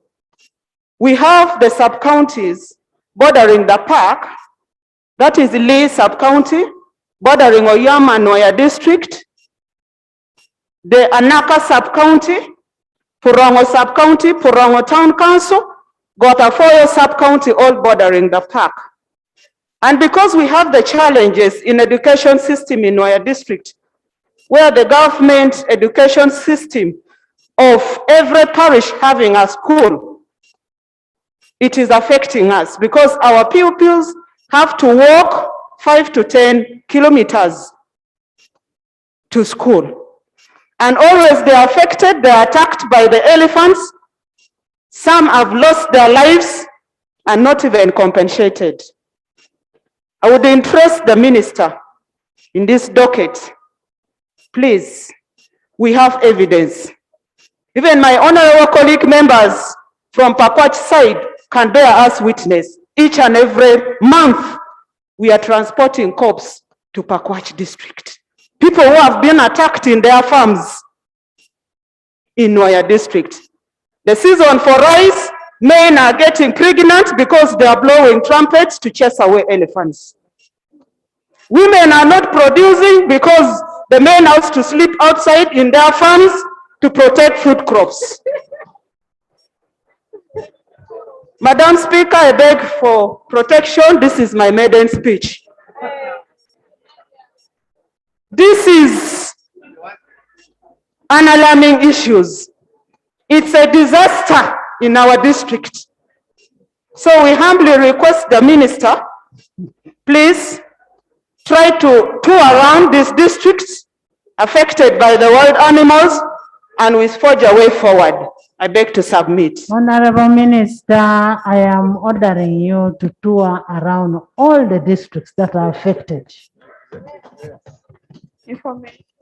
And don't come and just make a sweeping statement. Information. If you're visiting an area that is affected, you must be with the MPs, there must be an action taken for you to leave that area. That's when you'll be a good minister, or else you'll be nobody. Because our people are dying outside there. You come here lamenting, we don't have money, we don't have money. So who will give you the money if it is not this house to give you money? We are telling you, we need you to support the people down there. Come with a report from each and every district that is affected by the animals. And then we take a decision in this house. Clarification. Thank you so much, Right Honorable Speaker. And actually, there was an issue that was raised that I hadn't talked about compensation, where this Parliament passed a law on the 29th, on the 27th of September. But since the inception of this law, who has been setting aside 2% of its collection since 2019, specifically for compensation. But like I said, with the challenges who is facing today because of the tourism challenges today that are international, there is nothing much in this fund. So shall still come to this house. So you add in some money. So in case of any issue or any attack of wildlife or deaths, then there will be immediate compensation from this fund without having to run to over. But most importantly, Right Honorable Speaker, like you guided, I'll move around with my colleagues. We shall gather all this information. We shall come to this house. And I implore you members, like you already showed the support at the two operators, I want to assure you that going forward, as I conclude, we shall be engaging with you. The challenge has been. And how do we get to know what is supposed to be compensated before you reach these people? That's why I'm telling you, go on ground. Much obliged, we shall. Can we look at the next item? The next item on the mysterious tunnel. Next item on the mysterious tunnel. Tourism.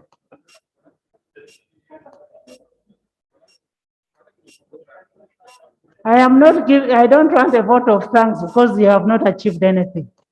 People have not been compensated, people are still suffering. The tunnel, can I have the issue on the tunnel? Atkins, I like you so much, but first it. Thank you so much, Right Honorable Speaker. On the issue of the tunnel, like I said, our technical team is in Nwaya. Actually, they've discovered there is more.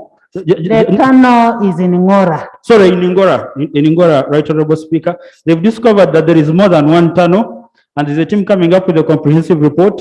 We shall engage our colleagues, the members of Parliament, to go there and see how we can develop this. Did you go to Ngora? Yes, we did. Part of us. You did go to Ngora as a minister? I went through, but I was advised, Right Honorable Speaker, that the team wanted to discover all the tunnels there, so we can move and see all of them, not only one. That's what the technical team did. Yes. Madam Speaker. I am asking, did you go to Ngora? No, I did not, but it was on that advice. Why are you lying in this house that you went to Ngora? No, I'm not lying, Right Honorable Speaker. Like I said, part of the problem was they said that there was a discovery of more tunnels. So I wanted to come up with all the numbers there, so we visit as a team at once. Don't come and make reports that they said on a hearsay. We want facts on ground. Madam Speaker. We shall. Madam Speaker, if this issue of these tunnels, if there was something mysterious or dangerous, then it would have been a big problem. Because this matter happened 3 months ago. But to date, the minister is telling us that they are still discovering. The people who are there have already seen how many tunnels are down there. But for you have taken 3 months and nothing happened. Nothing is concluded. I even doubt the visit of your team to that place, because at least when we passed in that place, at least we have got information of the RDCs of the area and the leaders of the place visiting there. But I think the right thing the Honorable Minister should do is to act fast. The time you are taking to get information, if there's anything bad to happen, it would have really happened. So I think I explore the minister to act promptly. Thank you, Right Honorable Speaker. Honorable Minister, one thing we need to tell you, that the locals are now enjoying moving in that tunnel. So if it collapses, you lose so many lives. It's better that you act very fast on this issue of the tunnel. You don't come back to the house. I have told you, stop being in air-conditioned offices. Go to the field and help this government. How come Anyakuni is telling us she has been in Karamoja, she has been in Kasese? Now, why don't you come and report to this house that I have been to the field, this is what we found out. Even your government chief whip here went to the field on Myoga. He even arrested people. Minister, you need to be in the field. We need a feedback. We need an action. Thank you, Right Honorable Speaker, and I'll be there. This was, it's unfortunate that I took the guidance from the technical team, but I have no problem with being in the field, really. I have no problem, and we shall move back there and ascertain. The Honorable MP of Ngora is there. She wants to give you information. Thank you, Right Honorable Speaker. My name is Stella Isodo, MP Ngora District. And since this is my maiden speech, allow me to congratulate you upon attaining that position. I want to give information to the minister. He has not been able to clarify whether he reached Ngora or not, but he hasn't been to Ngora. I happened to be at the site, and these Ngora tunnels are posing a hazard to the local community, because it so happened that one of the community members was digging a pit latrine, and then the sand sank down. When, with curiosity, they went down to check, and we found that there were about 2 to 3 lanes where vehicles can bypass each other, and they were endless. So I want to implore the minister to take this matter seriously, and we discover whether it's a geological problem. Is it a man-made? The curiosity in Ngora, people need an answer. They need, and we are over-delaying on this matter. So we are here available for you, Minister, as leaders of Ngora District, so that an answer is given to the public, because those tunnels seemed to be transporting some things underground, and it's a risk and something hazardous for the community. I beg to submit. Let's not conclude that it's transporting something, but let's first get the truth of the whole matter. That would be speculative to say it is transporting something. Madam Speaker. So, Honorable Minister, you need to be on ground. We want to know what that tunnel is. It's good for our people, because now people are enjoying the going down and moving and that kind of thing. And for you, the minister, you're not taking a step. Can we have the next item? Madam Speaker, maybe just a rejoinder to the minister. If it pleases you, The tunnels may look like a tourist attraction, and we have referred them to the tourism entity. But Even maybe, security, maybe you would also add security. such that we're security able needs to take ascertain a keen all. interest on that. Thank you. I thought you Honorable should add that. Government Chief Whip, security needs to come and give us, Information. yes. Thank you, Madam Right Honorable Speaker, for giving me this opportunity. By the names of Honorable Neva and Dr. Woman MP, I stand here to give information to the Minister of Tourism that Butaleja of recent has been invaded by hippos. We are facing Honorable Nevanda, we passed the animals, the hippos, the whatever, is going to come and visit in Butaleja. Yes. Now we are discussing about a mysterious tunnel somewhere. Okay, So just expect him to come to Butaleja, to Kasese. Thank you. Is there a tunnel in Kasese? Is there a tunnel in Kasese? Madam Speaker, since there is a new discovery, the tunnels, that has a capacity to pose a security or health challenge. Madam Speaker, I'm here to let you know on a sad note that if you went to the Uganda Cancer Institute, 80% of those patients come from Kasese. And specifically, when you cluster that number of cancer patients in Mulago Hospital, 60% come from my community. So I'm just wondering why the cancer burden is concentrating in my community. And the worry, Madam Speaker, is that the Germans were so kind and they gave us water that we call Luweero Water Project. Madam Speaker, it is feared that the pipes that supplied water from the water source to the communities could have some elements of asbestos. Madam Speaker, it grieves my spirit to keep losing people from our community, and I'm asking government and this particular parliament to interest themselves in what exactly could be the fundamental problem that is confronting Kasese communities in as far as cancer burden is concerned. And I will ask Madam Speaker, through you, to direct this parliament to direct our government chemists to go to Kasese,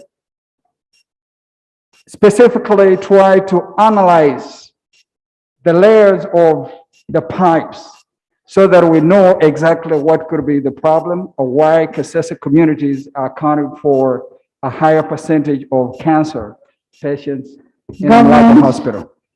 Government, that could be under science and technology or whichever. Thank you, Right Honorable Speaker. It's very unfortunate if those statistics are true in Kasese. The Minister of Health is going to investigate this matter, and we shall link up with Honorable Kasave for more information so that indeed we ensure the people of Kasese are looked after very well. Thank you, Right Honorable. And if necessary, we report here, Right Honorable. Okay, thank you. Tourism.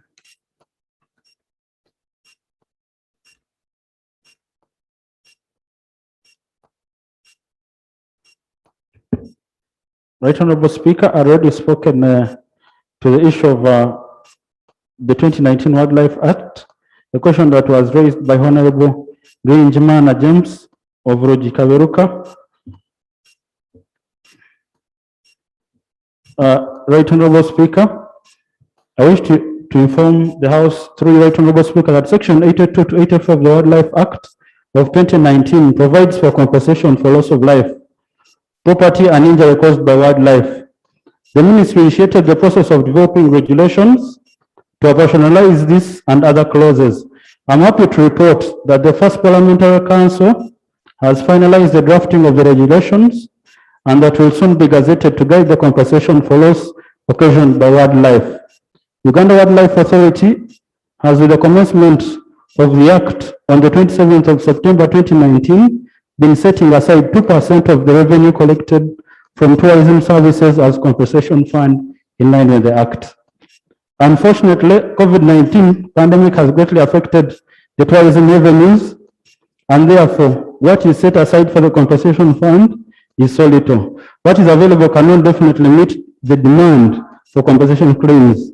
The ministry will be coming back to this house to ask for appropriation to operationalize this fund. Thank you. Leader of opposition. You know, I have listened attentively to the honorable gentleman, the minister and the friend, addressing concerns of colleagues on issue of wildlife. What is not coming through from the minister, we should have calmed the nerves of the communities so affected. The timelines, the issues are various, and the approach must be specific. You have a law for the last 2.5 years, and you must move to have regulations. The first Parliamentary Council has had the draft. What are your timelines? These are leaders that must go and report to the people they represent. 2, you said from 2019, you've been saving 2%. Is this the equivalent of the Horona Banja legendary money? What is the size of what you have collected so far? So that these honorable members can have an idea of really what you probably need. Are you going to compensate animals on a single day? So what do you have that people can have an appreciation of a minister with a plan, not a minister with a plan at large? Do you want to be particular and help members to go and address their communities with certainty? Your statements are speculative. I do not offer hope to these honorable members that sounded very desperate. I'm afraid, Honorable Minister.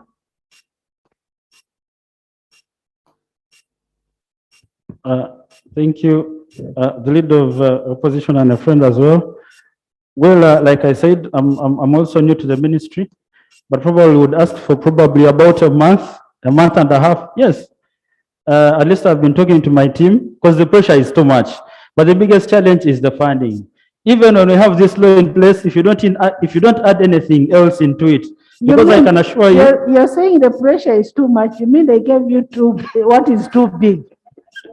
no, but right, Honorable Speaker, because currently we cannot even, because this money. But let's take this very seriously. Yes. We need action-oriented ministers. Don't come lamenting here, you see. If you're talking about money, it is us who give money. We will give the money because we want to save our people. So when you're given that position, you must make sure you perform in the position. Don't just come and start talking in a speculative way. So, Minister, we don't want those lamentations. We want actions. Just like you see, we have sent members. We've sent members on ground on the issue of Emioga. Members, we are going to have a debate on Emioga in 2 weeks' time.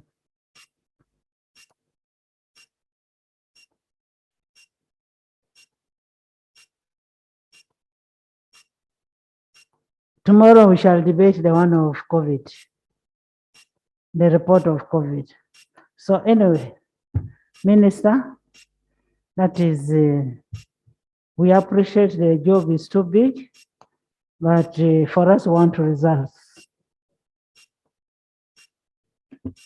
Right, Honorable Speaker, I can assure you the job is not too big. We are going to come with our budget. Yes. If we are well funded, the job is actually too simple. So we shall come before you, colleagues, even after visiting the constituencies. Please support us. Next item. Thank you. Item 4, Roman 5, response by the Minister of Trade, Industry and Cooperatives. A, on the slump in sugarcane prices due to bump harvest and surplus in the Usoga sub-region, and B, on the status of payment to tobacco farmers from Bunyoro sub-region who supplied tobacco to MSS Continental Tobacco Uganda Limited and MS Namtak Tobacco Company Limited. Minister of Trade.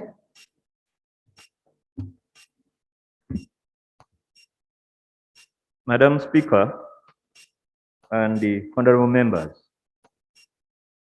an issue was raised on the slump in cane purchase prices due to bumper harvest. Honorable honorable ministers, you know now you're so many and some of you are new. So it is just courteous enough for you to mention your name so that we get to know. You know, with these masks, you can't know who is talking. Most obliged, Madam Speaker. My name is Umeme Frederick Ngobi.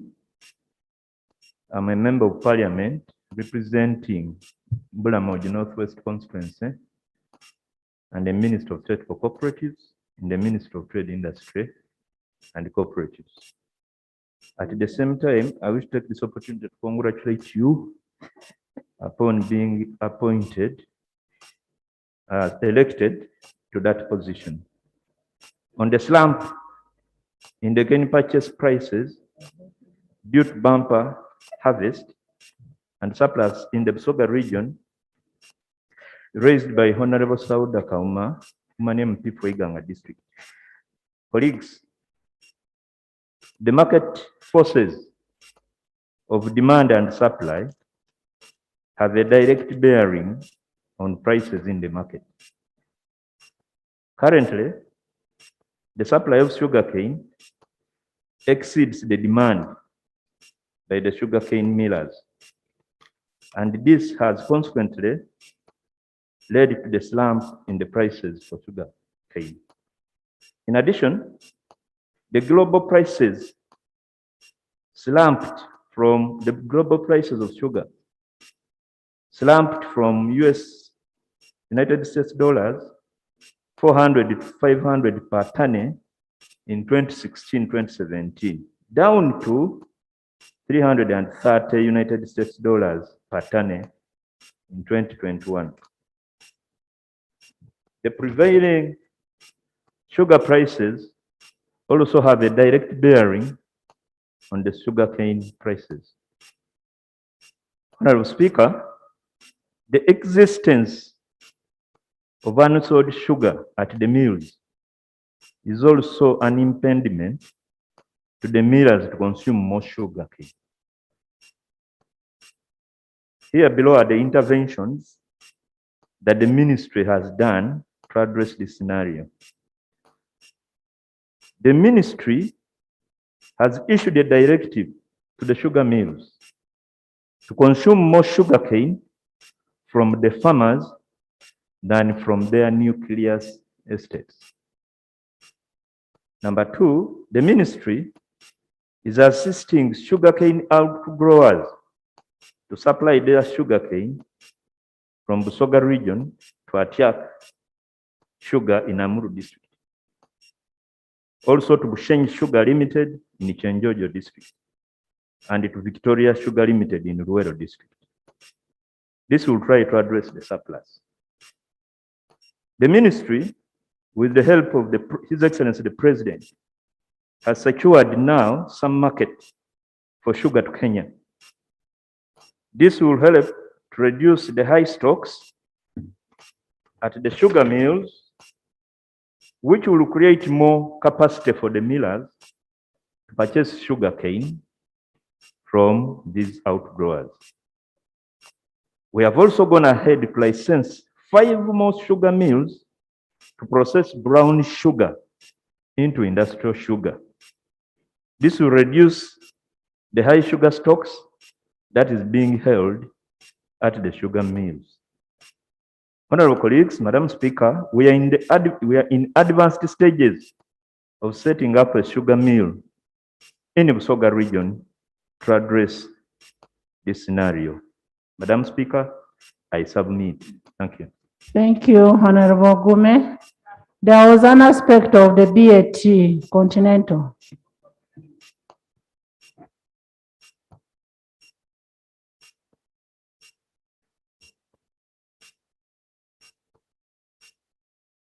Thank you, Right Honorable Speaker, honorable colleagues.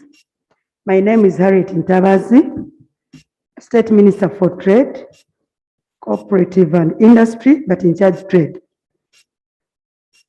Right Honorable Speaker, I stand to respond to the questions raised in respect to tobacco farmers. Right Honorable Speaker, allow me to inform you that you and the August House that the Minister of Trade is in the final processes of concluding the payment agreement of shillings 11,261,217,641, which was appropriated by the 10th Parliament to pay Bunyoro tobacco farmers with the 2018 crop arrears. Right Honorable Speaker and honorable colleagues, to expedite the process and conclude it effectively, the Right Honorable Prime Minister instituted an interinstitutional committee which comprises of the Minister of Trade, Industry and Cooperatives, the Internal Auditor General, the Minister of Finance, Planning and Economic Development, the Attorney General, and the tobacco companies, where we have Continental Tobacco Uganda Limited and Nima Tabak Uganda Limited. Right Honorable Speaker, I'm glad to inform you and the August House that as a result of our interventions and collaboration, the major issues that had caused the delays in the payment process to Bunyoro tobacco farmers have been resolved. And some of these would include harmonization of the exact amount of money owed to farmers by each company with the amount of money in the internal audit general's report. Secondly, was the agreement on recovery of this money from the companies, because we are borrowing them the money. Thirdly, was the mode of payment to the farmers. Right Honorable Speaker and honorable members, the interinstitutional committee has concluded as follows. On harmonization of the outstanding balances owed to Bunyoro farmers by tobacco companies, we've agreed as follows. Continental Tobacco Uganda Limited, Madam Speaker and honorable members, the company agreed to the figure of 7,001,936,300, which is in line with the Office of the Internal Audit General's report, which was compiled. Madam Speaker and honorable colleagues, Nima Tabak, the company also agreed to a figure of 3,979,281 and 341, which is in line also with the Internal Audit General's report. Another thing was on the agreement on recovery of the money from the companies after they have given it to the farmers. Right Honorable Speaker and members, I would like to inform the August House that the Attorney General is finalizing an agreement with the tobacco companies on the mode of recovery of the funds by government. Because we need it back, we are going to borrow it to them, then they pay back.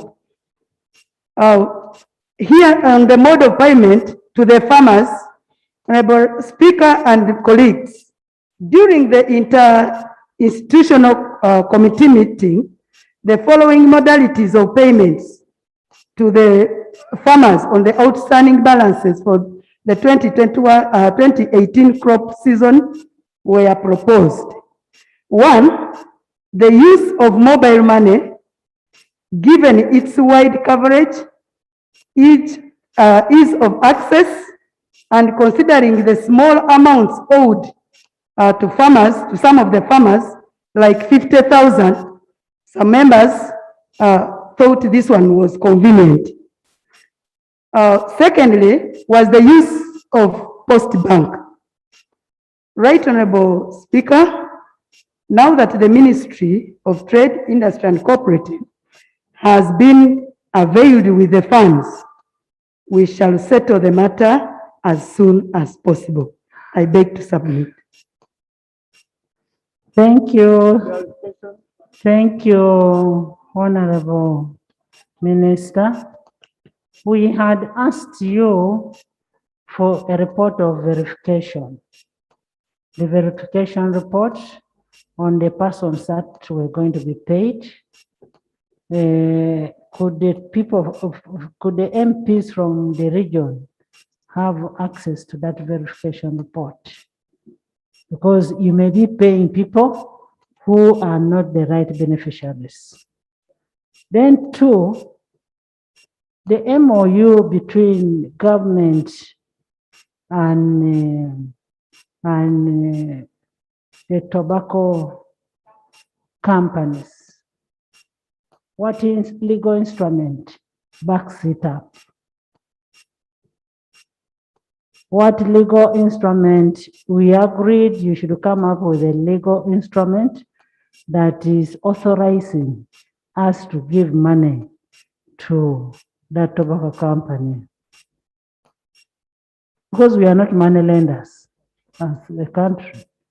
So we need a legal instrument with the sanctions in case the company fails to pay.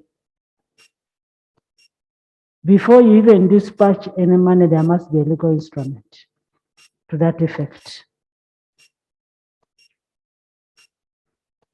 Thank you, Right Honorable Speaker, for the issues you've raised. On the verification of the people who are going to benefit from who supplied the tobacco to the companies, we harmonized the list from the companies themselves, together with the Internal Auditor General's report. And under the list, which was verifying the list that Minister of Trade had gone on to the field to compile. So we compiled a list, we gave it to Minister of Finance through the Internal Auditor General's office to verify. We came up with a concrete list, money of which was submitted here for verification, and a supplementary was passed by this Parliament. Honorable Minister, the verification was after there was a question that was raised by a honorable member of Parliament. How much would it cost you people to involve the MPs of the area in that process? Why wouldn't? Because these are the representatives of the farmers. They are the voice of those farmers. Without these MPs, those farmers would not be able to speak in this house. Why wouldn't you involve these people? Right Honorable Speaker, I'm most obliged. I'm going to consult all of them and we share the list. And when you start talking about paying money mobile, are you aware that in the recent money mobile, some people were paid thrice? So is that what you're going to do again? This is taxpayers' money. Yes, the question was brought in by Nancy. Thank you, Madam Speaker. Information and on mobile money policy, the maximum it can remit a day is about 6 million. There are farmers who are demanding over 30 million, 20 million. So that one also will bring inconsistencies. But I would also pray through this Parliament, Madam Speaker, that the State Minister for Trade and Industry do consider also the representatives of the farmers into that committee that you are talking about. I beg to present, Madam Speaker. Thank you. Speaker, procedure. Yes. Procedure, Speaker, procedure. Relatedly, Madam Speaker. Procedure. Procedure. Procedure. Right Honorable Speaker, I appreciate that the minister has committed herself not only to concentrate on the farmers, but also to involve the members of parliament. I've been interested in this issue of tobacco for a long time. What I have observed is that the government seems to be more interested in knowing which farmers how much. They have not focused on these tobacco dealers who have already received the goods. They have manufactured these people's goods and they have sold them. They have not told you that since they bought the tobacco, they have not processed. They have processed their products, they have sold them. Where is the money? That is one aspect you have not come out with. So, Right Honorable Speaker, I think that's an issue that we Parliament cannot ignore. These people have been trading on the farmers' money. They have not told us where the money has gone, but all we know is that the goods they have been receiving have been manufactured, they have been sold. That one we know. Secondly, Right Honorable Speaker, now that we have agreed, can we give timeline? We have been talking about these things since the 10th Parliament.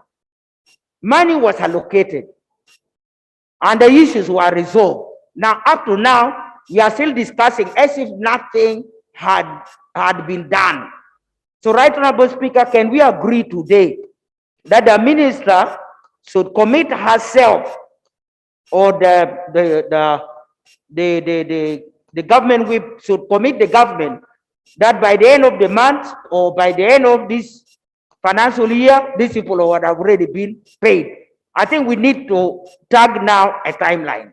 I thank you, Right Honorable Speaker.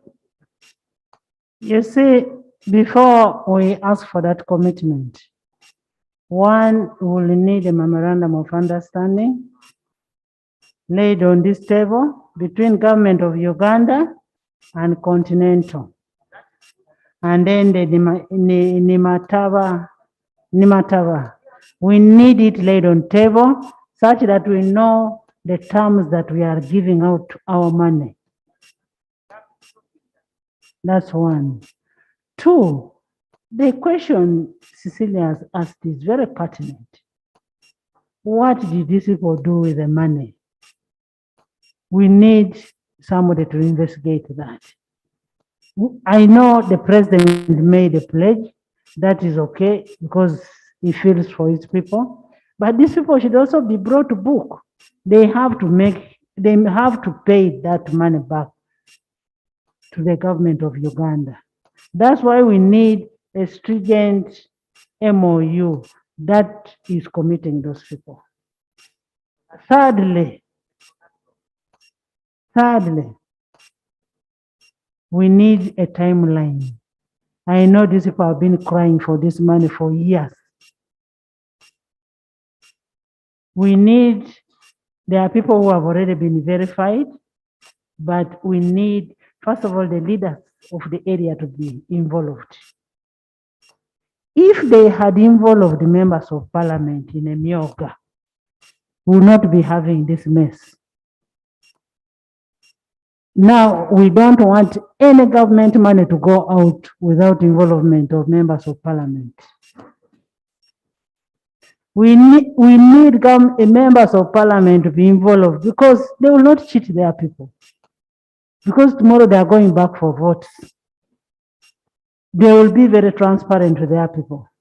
So we need the members of parliament of the area to be involved. Honorable Harriet, the best you would do is to call the members of parliament of Bunyoro area of West Nile that need to be paid.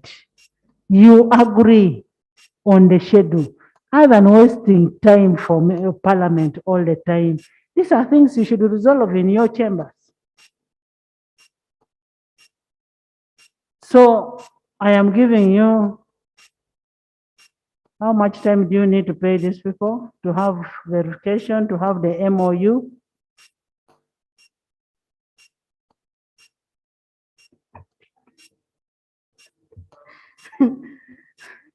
Right, Honorable Speaker, and honorable colleagues, I thank you so much for the guidance. And Madam Speaker, our ministry is giving a very sensitive and urgency this matter needs, because it is a directive from the president. By the And way, the money, wait, when the president gives a directive, he does not tell you to act outside the law. That one you must appreciate it. By the time he gives you a directive, he tells you handle this, but you must act within the law. I am giving you 2 weeks to provide this house with a memorandum of understanding. Clarification, Madam Speaker. I am still on the phone, on the line. thank you so much, and most obliged, Madam Speaker. In fact, tomorrow, I'm going to call all the members. Let me use this platform to call all the members from Bunyoro and meet them with the Honorable Namuyango, because he's the minister for Bunyoro who has been handling the deepest part of the agreement part of it, with the Internal Auditor General's office. So we can meet tomorrow at 10 o'clock in my chambers, and we agree. My minister sits at Farmer's house. In your office, it is only In my chambers.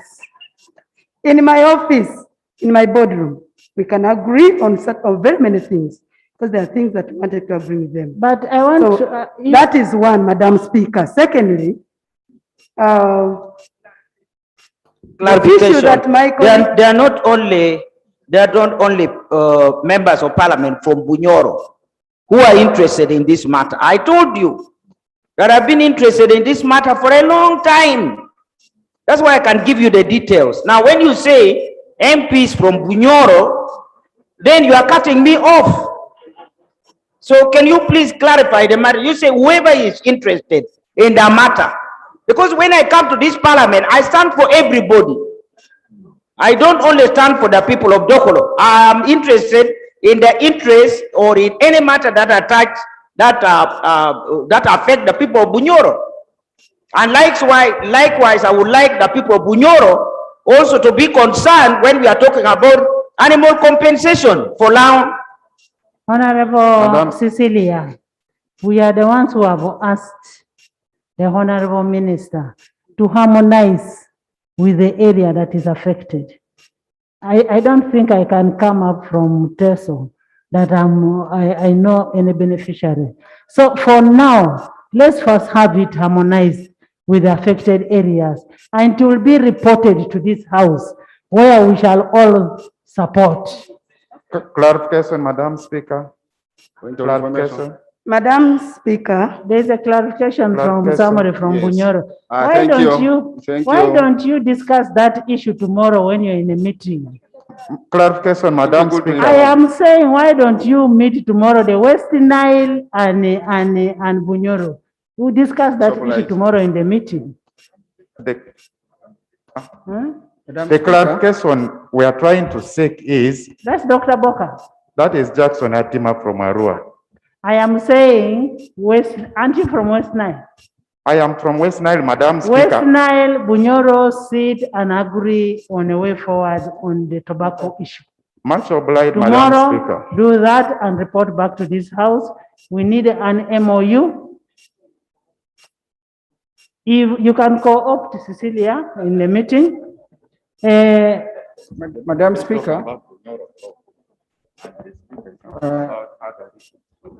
I want to speak for the farmers of Uganda.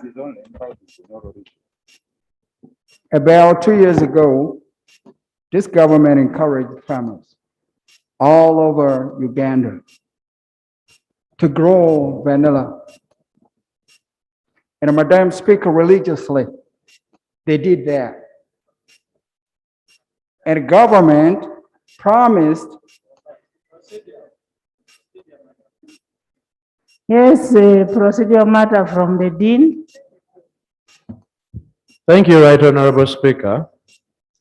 I rise under Part 2 of our rules of procedure, Rule 4, which provides that the proceedings and debates of Parliament shall be in English. Right, Honorable Speaker, I would wish to get clarification from you whether we are proceeding well with the honorable member. I fail to understand the language he's proceeding under.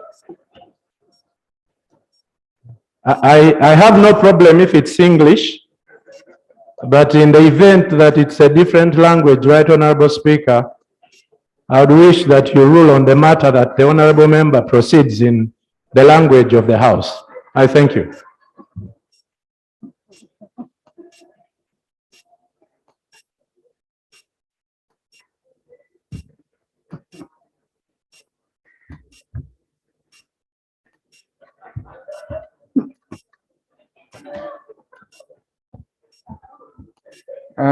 Well, she's given me clearance because I think we've been here for too long, so it was good for the dean to bring that up. Madam Speaker, 2 years ago, this government encouraged farmers or citizens to grow vanilla. And the citizens responded to the government. And they did that. Blame the mask, Madam Speaker, not me. You speak, The mask. Okay, speak in the English that you can understand. I don't know which English. In the now. Ugandan English that you can Okay. understand. Madam Speaker, Right Honorable, can he speak in Ugandan English, which we can understand? Madam Speaker, excuse me. Madam Speaker. No, honorable can kindly use Sanitizer? and you remove the mask.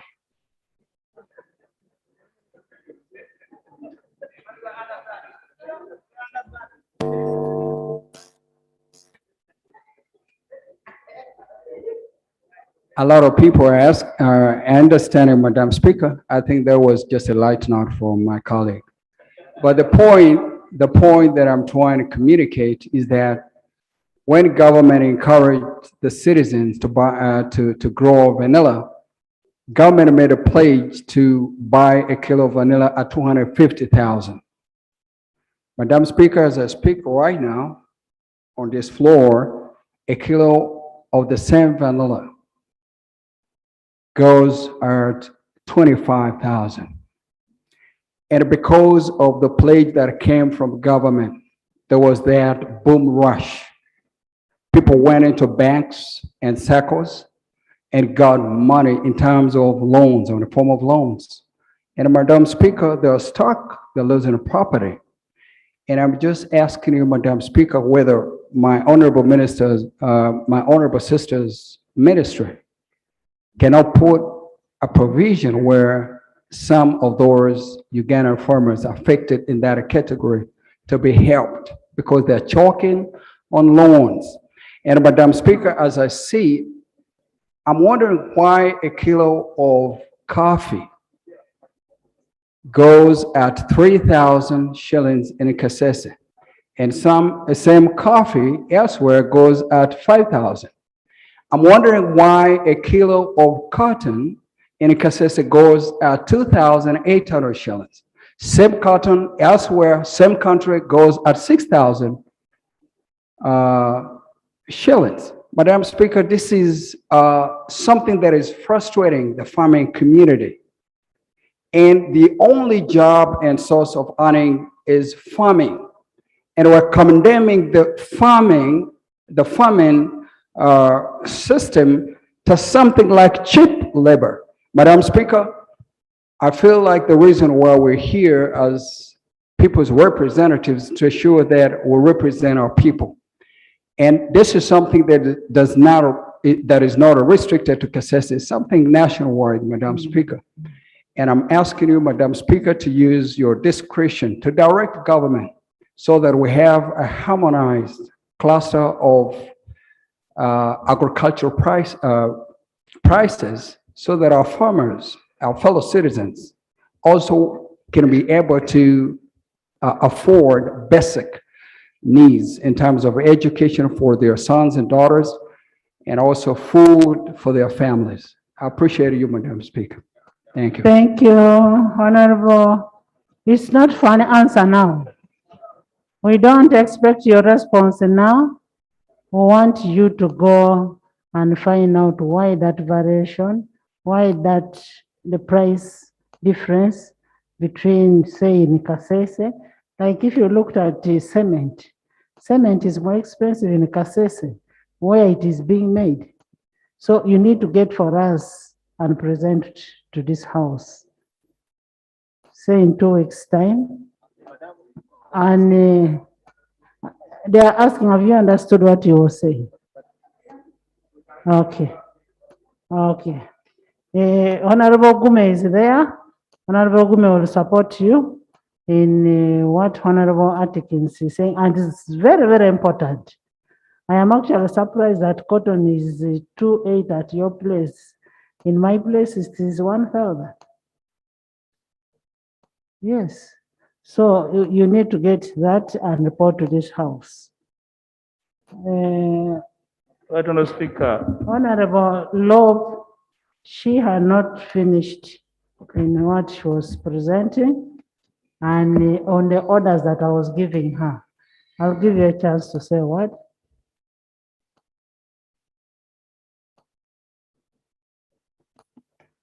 Thank you so much, Madam Speaker and honorable colleagues.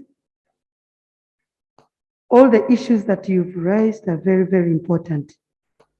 I wanted us to agree on one thing, because what I meant by meeting the members tomorrow was if they were only from Bunyoro. But we are incorporating other members from West Nile and the other well-wishers and other interested parties, then the idea that you gave, the advice of 2 weeks would work for me. No problem. Thank you. The other one is on the issue of the timeline. But since the issues are different, and the one of Bunyoro was already provided for, the money of Bunyoro is there. Why don't you handle the Bunyoro? Then you move on to another area where there is such a complaint.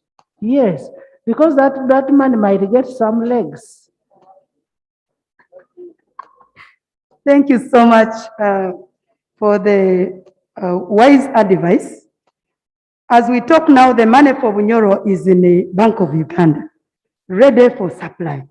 We are just following the procedure like you guided, that if the president gives a directive, you don't just go and start implementing without following the law. It is And not, this is the law. It is not a procedure of guided what ought to be done. Thank you so much. And we are going to follow exactly that. On the issue of the mobile money, we are going to consult further, but we wanted to bring to, for those who have little money. Go and discuss those things in your committee tomorrow and report this to this house. Most obliged. I want an On the issue of, right, Honorable government. Speaker. On the issue of sugarcane. Can I have government first? Yeah, right, Honorable. Can we agree that no payment should be done before the MOU is brought here? That's the ruling I've given, no payment. Yeah, very, very good. Because I know some people might push for that. No payment should be done before the MOU is brought. And you ministers, we are going to hold you people personally liable for your actions. If you do something contrary to the law, we'll hold you personally. Remember, the president has immunity. So when you go against it, we'll handle you. Clarification, right, Honorable Speaker, on the sugarcane. Members, I'm tired. I have to join the house tomorrow too.